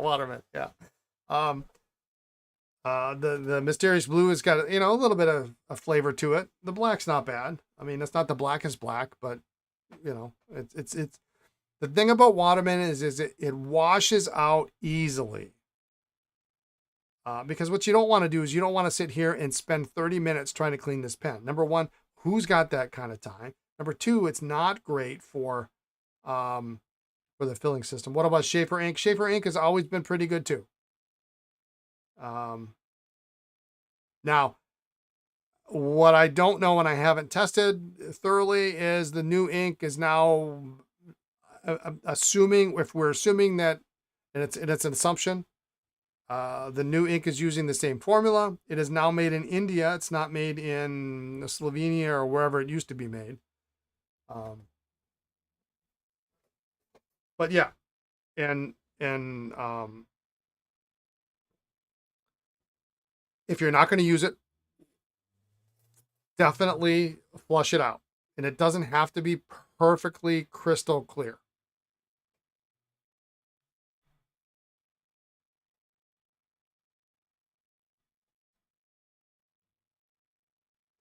I mean, even if you're in a hurry and all you got time to do is 2 operations of the lever or 2 operations of the touchdown or whatever, just to flush some of that out, it's better than nothing.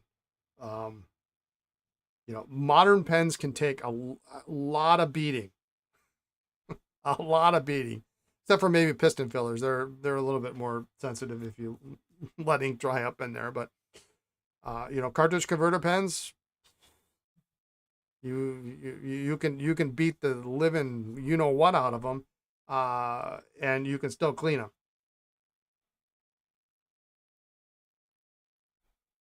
Daytone, Brill, or company are most likely making new Schaefer inks. I don't know what that means.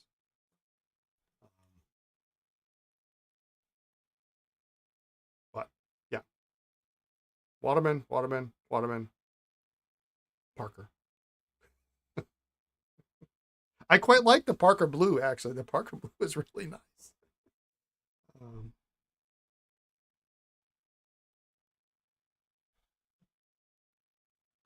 Keep in mind the act of filling a lever filling pen cleans it too. When you fill from a bottle, ink it flushes and cleans the nib and feed at the same time. Yeah, it does force liquid through. Daytona and Brillo are the largest fountain pen ink companies in India. Okay, I did not know that. I would assume they obviously have the formula.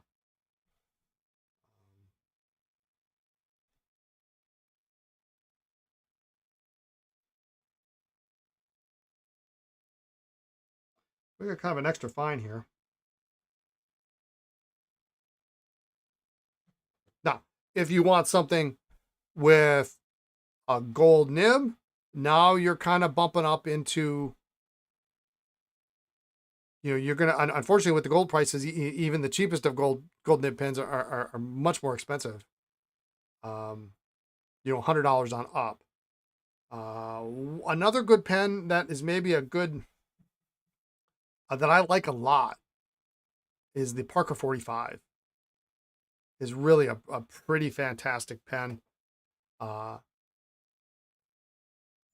for gold nib vacuumatic major is a lot of pen for the money. Yeah, it's a little bit more, for a beginner though, or maybe a first time user. A vacuumatic's kind of a pain. It's a pain to clean, especially. I mean, even if you're only gonna, which is one of the reasons why you get one ink and you stick with it, right? Because then you don't have to clean it.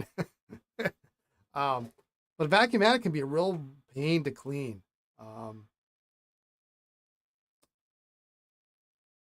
But yeah, for a fourth or fifth vintage pen, yeah, it is good. Yeah, yeah. The 45s are nice though, because here's why I like the 45. Number one, uh, the steel nib pens are great.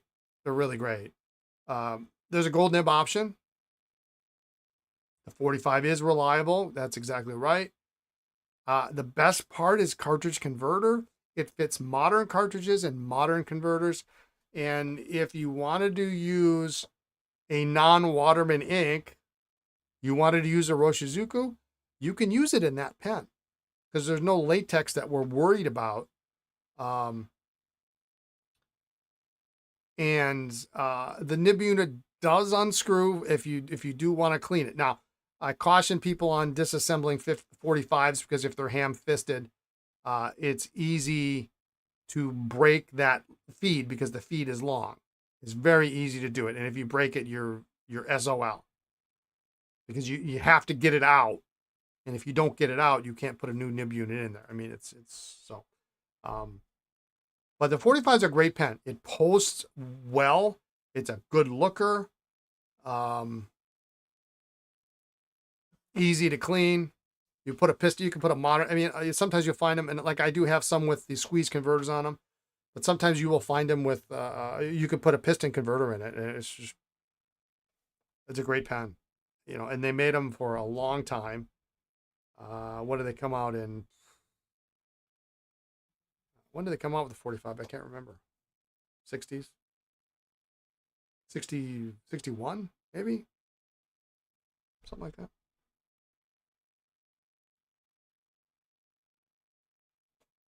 Nice extra fine on this. Roshizuku is safe in 51s with ply glass. With ply glass. Because you do run across 51s that have been resacked with latex. I mean, I've seen that before. 45, problem cap causing pressure warping in the sections over time. Is it the cap?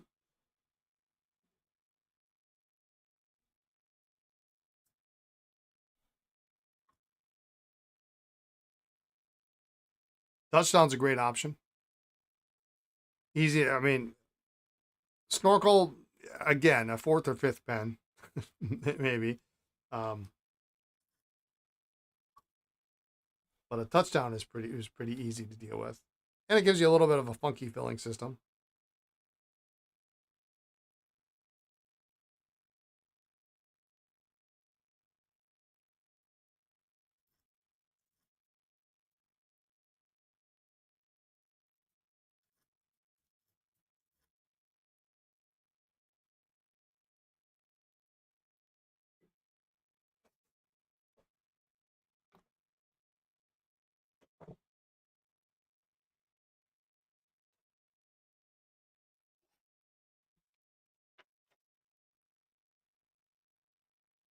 It's got a nice ink window. Look at that.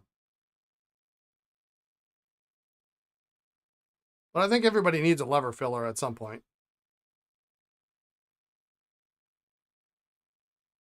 It's classic. It's the way it was done for a long time.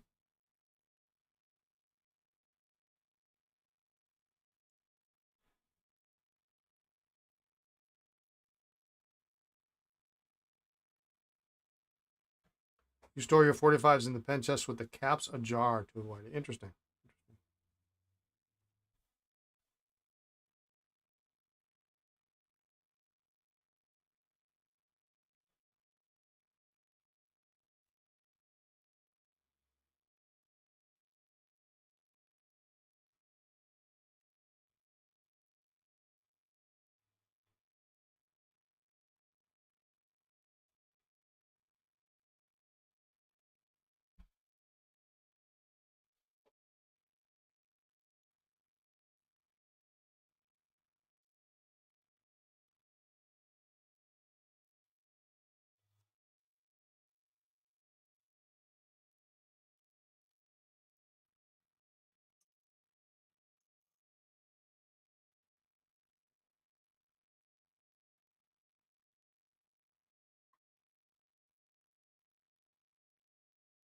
So there's lots of good vintage options.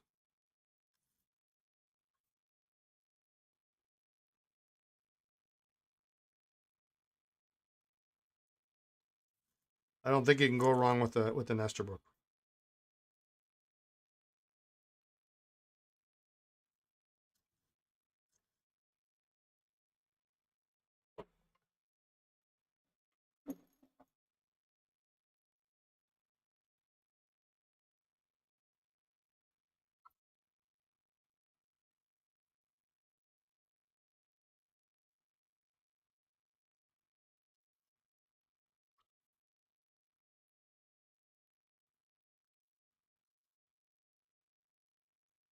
I'm going to spin these out.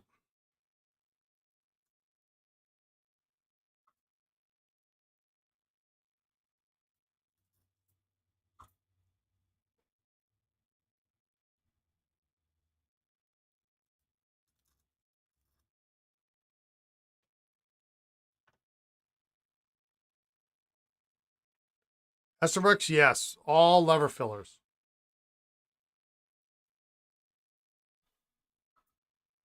Pretty much every Esterbrook from 1931 to 19. When did they come out with the? Well, we're going to skip over the ultra rare twist fillers you'll never find and I won't sell. From 1931 to 1957, every Esterbrook is a lever filler. Yeah, yeah, yeah. If you hit a twist filler, that's one thing, but you won't find them.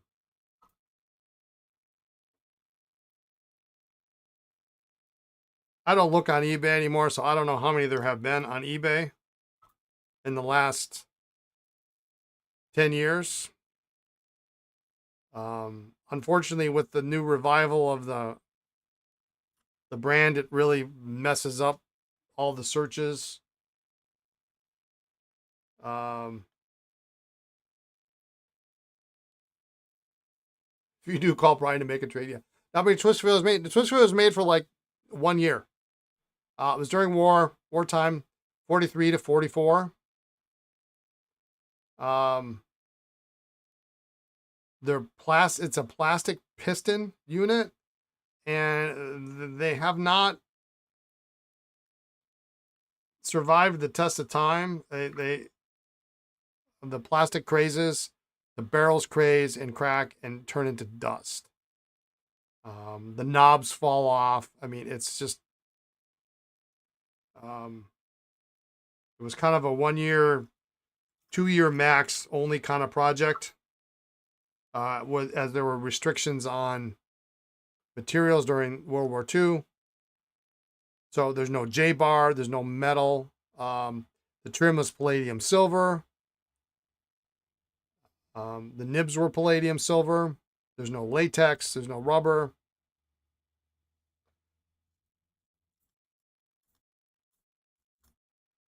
And they're impossible to find. You can't repair them. They're a very expensive pen that sits in your pen chest. I think I know one or two people that have them, that actually have one that works, but I know for sure that one person who has one that works, it is still cracked. It is not in perfect shape. And the nice thing is yeah, the Waterman 100 years, yeah. The nice thing is, if you're collecting them, I say nice. There's only 6. There's exactly 6. There's no multiple size. There's one size, 6 colors. That's it. Done and dusted. So if you were trying to collect a set,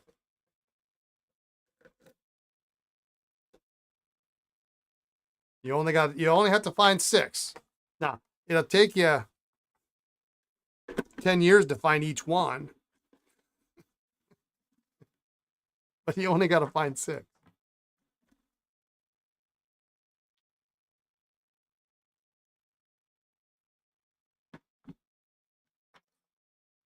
If you look on my personal Instagram page, if you're interested in twist fillers, and you scroll down a ways, a couple years back, there is a post that shows all 6 twist fillers.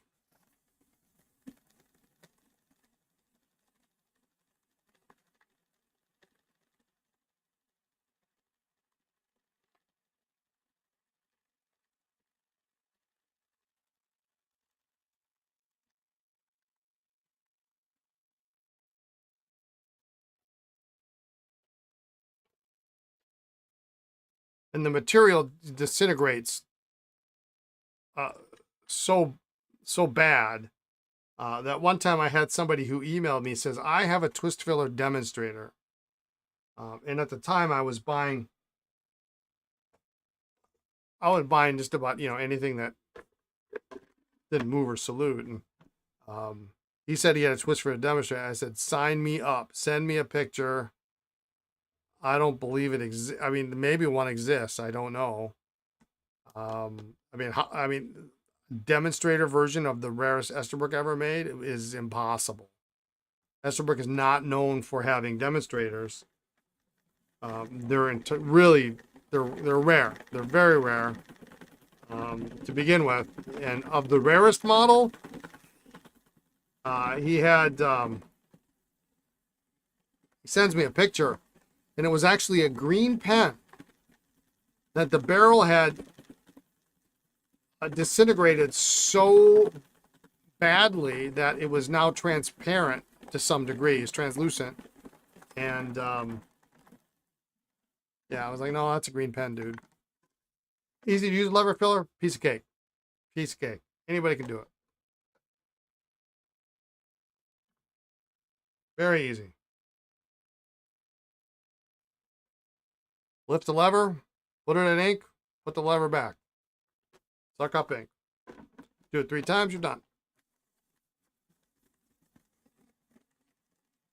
In fact, if you can stick around here for a couple more minutes, we've got some Esterbrooks we're going to assemble and test, and you can see how it works.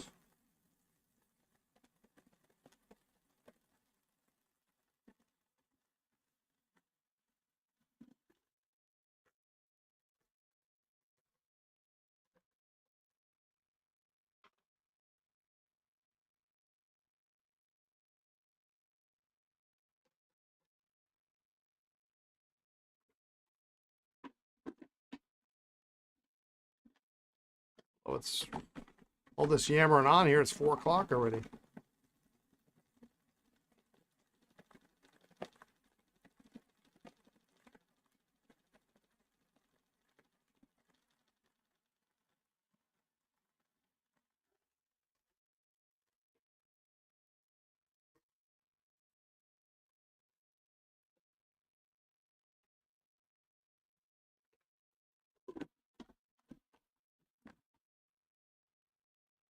With that in mind, I don't actually think we're going to probably get to those, but here, I'll show you here.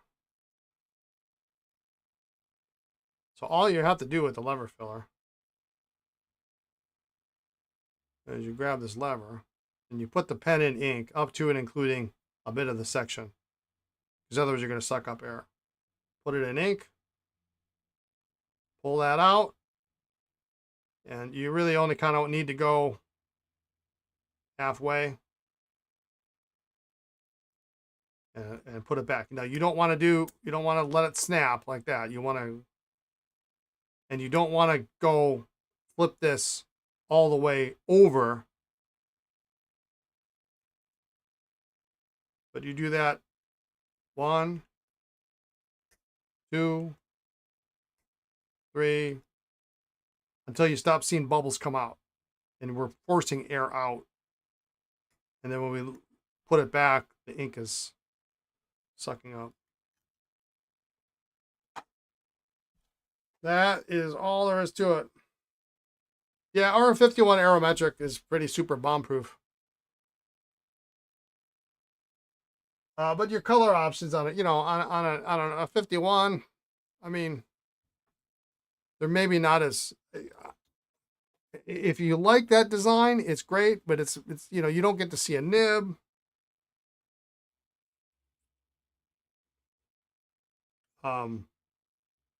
It's a little bit more minimalist. You can use more modern inks. I still will not use shimmer ink in any vintage pen.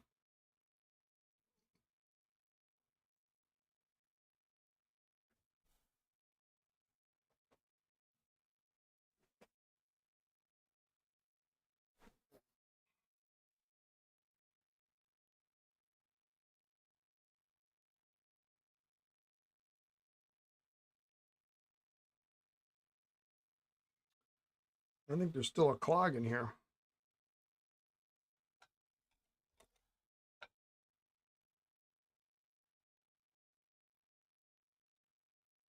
Yeah, 51 is not for someone that, I mean, it's a great pen. It really is. And it has here's the thing. It has taken me years to really appreciate how great a pen the 51 is, and to really, I'm never going to be a 51 collector. I love the aesthetic. They're great pens. Um, I don't see the need to personally have any more than, a couple of them. Now, if I could have the one that I fixed for Hans last week with that ridiculously silly double broad nib, yeah. If I find one like that, you hated the 51 for decades, and all of a sudden something changed. Yeah. And you know what I think it is it's the same problem people have with the Lamy 2000 is in the Lamy 2000, maybe, that's another one of my theories, and is that people say, oh, well, it's got a sweet spot. Well, it doesn't really have a sweet spot. We're used to being able to see the whole nib so that we can position the nib on the page properly.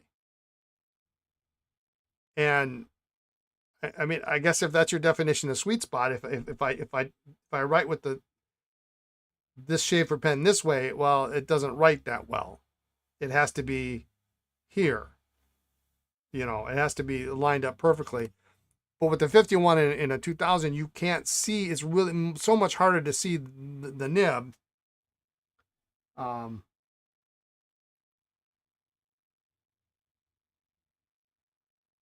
That for beginners, it can be challenging.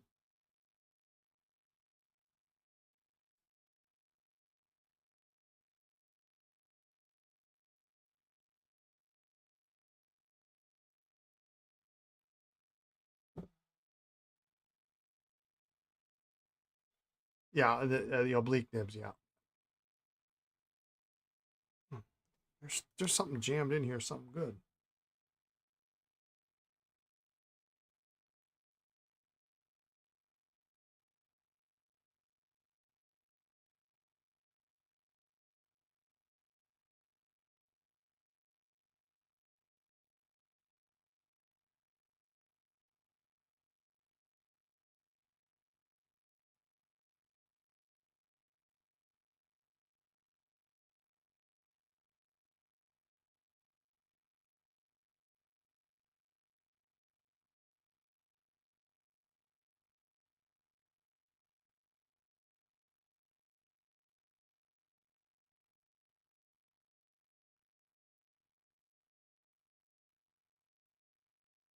Well, I can get it through, but it just doesn't want to blow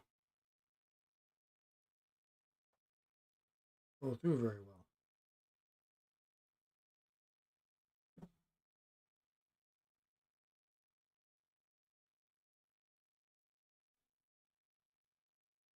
well. Somebody probably used Higgins in it. Yeah. Well, I can move it. I'm getting a little bit of. Now that I've got it in here, I can. And usually you'll see it on the wire here as you pull through, and then you'll see it on your fingers. You can see that kind of line right there.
I don't have enough water in my thing here.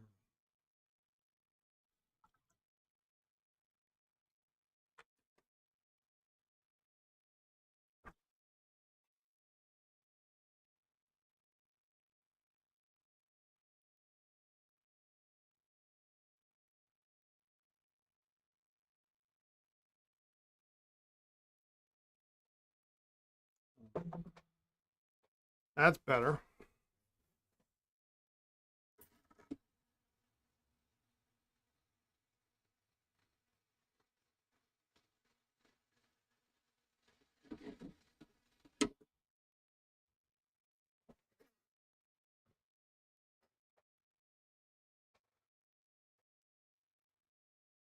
Rapidoes.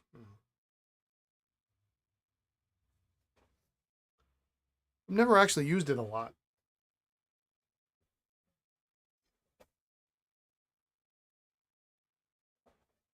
Usually a combination of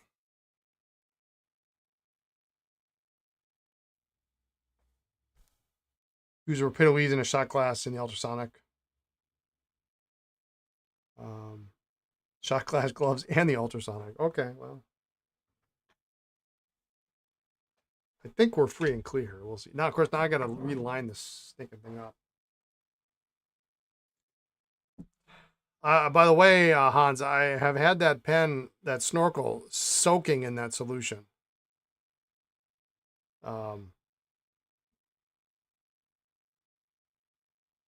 Since Friday, with no luck whatsoever. So, talk about fun times. All right.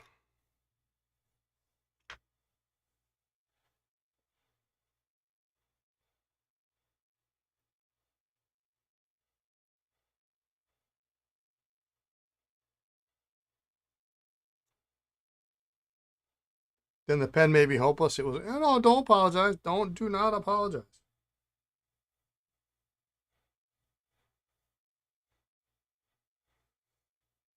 The vac, the vac unit hasn't come apart yet either. So, but I haven't put it in a glass in the ultrasonic yet. So that's maybe that should be my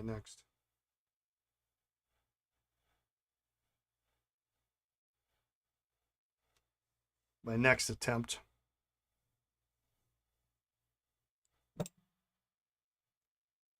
Oops.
Y'all missed the Schaefer Flexible Palladium Snorkel that ended on eBay last night. Nothing like $612 snorkel to set the mood.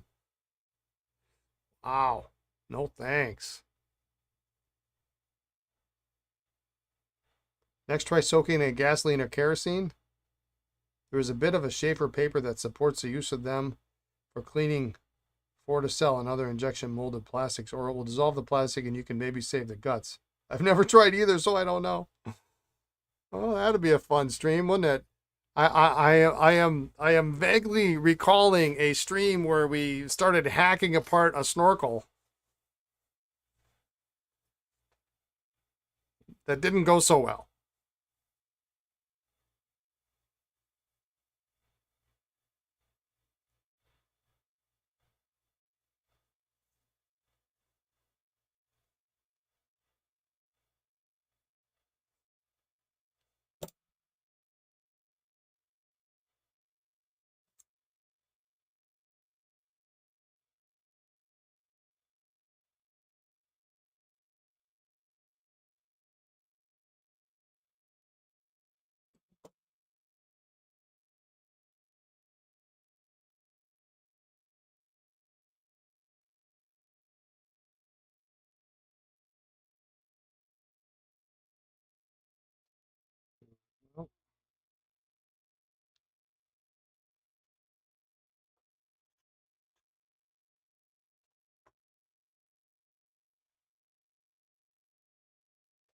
Green lucite oversized Waterman 100-year one for $1,200. Woo!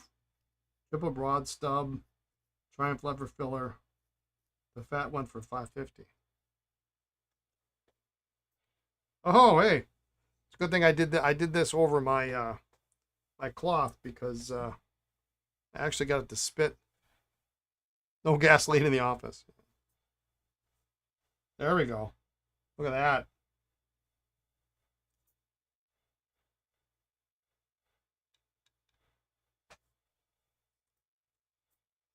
It still doesn't want to.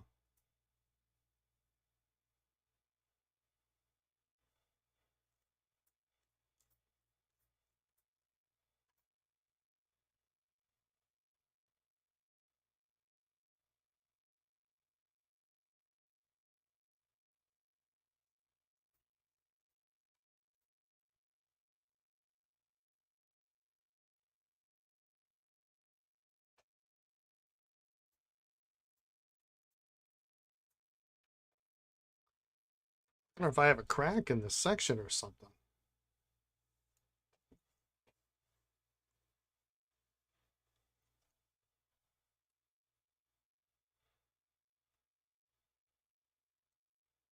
Amazon is 6 stops away. Nice.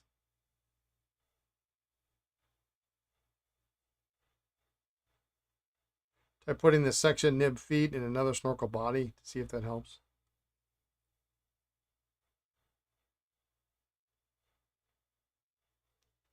I just don't know. I must have missed.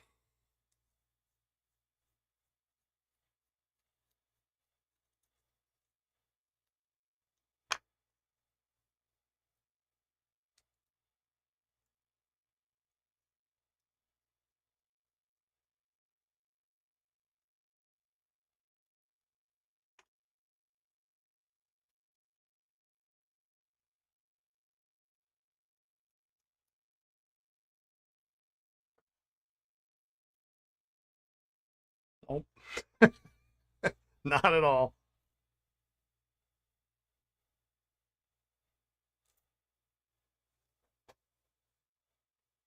Yeah, this one filled, so.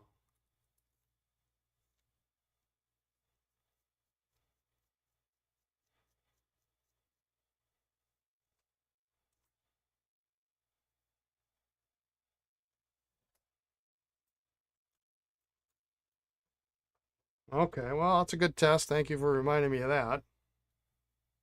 That is the beauty of the Schaefer, the snorkel.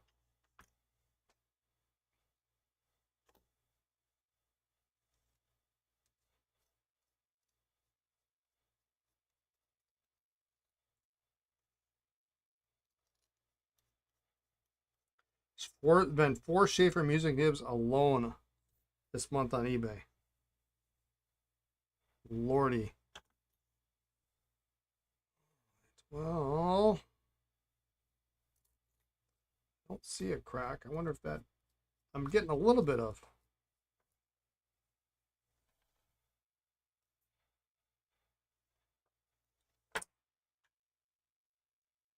I think this tube is probably still jammed up.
I swear I'm never going to get to these Esterbrook's.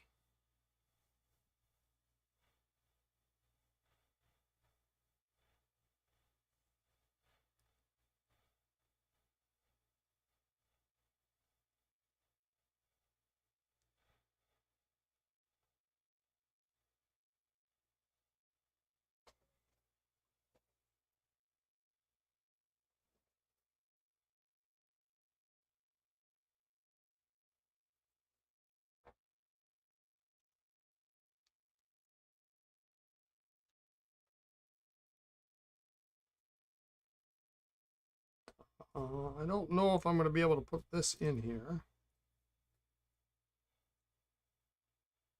Oh, I can't.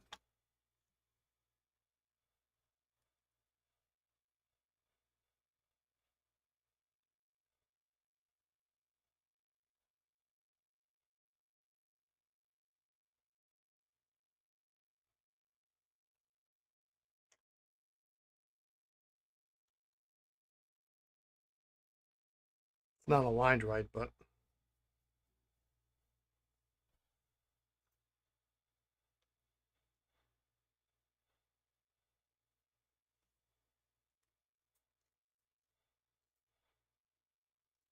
yeah, I think it's two.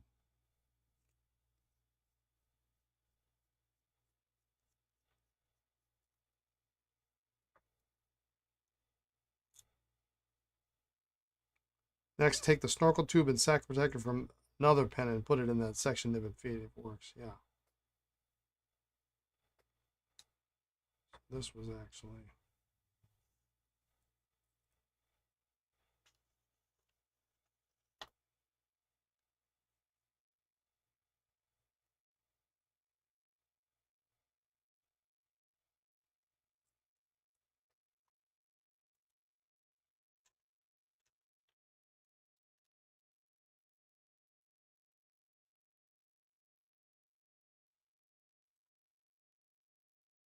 Nope.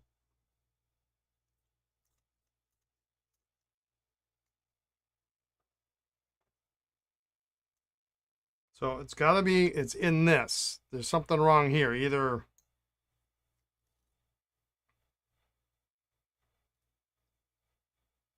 there's something still wrong with the tube.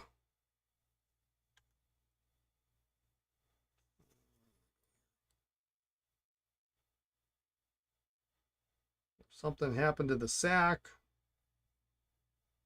Although, no, that's not the case because, well, we don't know that.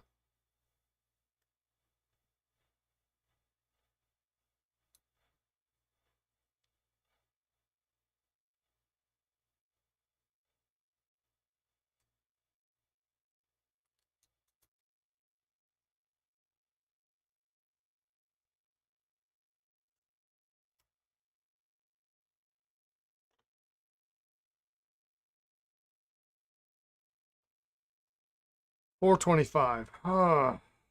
Well, I don't think I'm going to be, this is going to be a tomorrow project.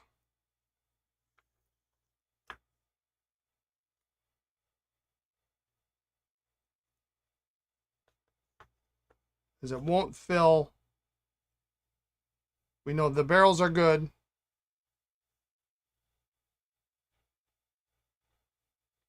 Because I can put this nib, feed, sack protector tube, snorkel tube works on this barrel. So we know that's good.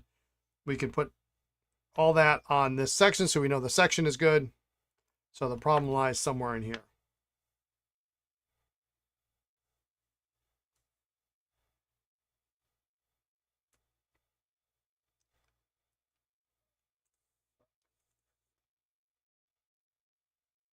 And I can blow through that. So I wonder if something happened with the sack. Well,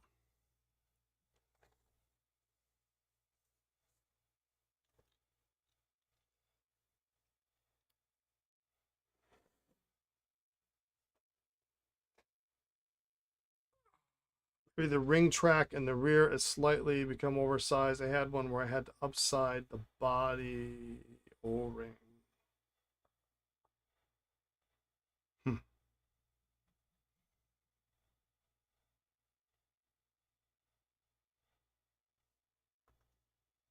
Well, we'll continue that tomorrow. I'm going to call it a day for now. A little bit shorter stream today, but I've got a client coming in. I got some things I got to do tonight, so I want to get ready for him. Yeah, the body's okay. The body's okay. And the section's okay, so it's something here. Yeah. We will, I'll get to those Esterbrook's. I guess Ellen wasn't in here, so, which is okay. Thanks, McEnthusiast. And thanks, Hans, for the suggestions. DRZ Pence, Friedrich, a good conversation today. Yeah, Hans, I'll get back to you later. It should be fine. We'll be repairing his pen tomorrow because he comes up a couple times a year and he holidays, he vacations for like a week, and then he comes back through and he picks up his pen repair. So I've been doing it for him for I don't know how long. So I'm kind of expecting that that's going to be the case again today. I'm sure it is because I know he's going on vacation. So anyway, we'll see. I have no idea what he's bringing me. All I know is it's a Parker. So I hope it's something cool and fixable for that matter. But anyway. All right, folks. Thanks much for tuning in. Have a great evening, good afternoon, good morning, wherever you are in the world. Be kind, always, and be well. And we'll catch you tomorrow. All right? Take care. Thanks, everyone.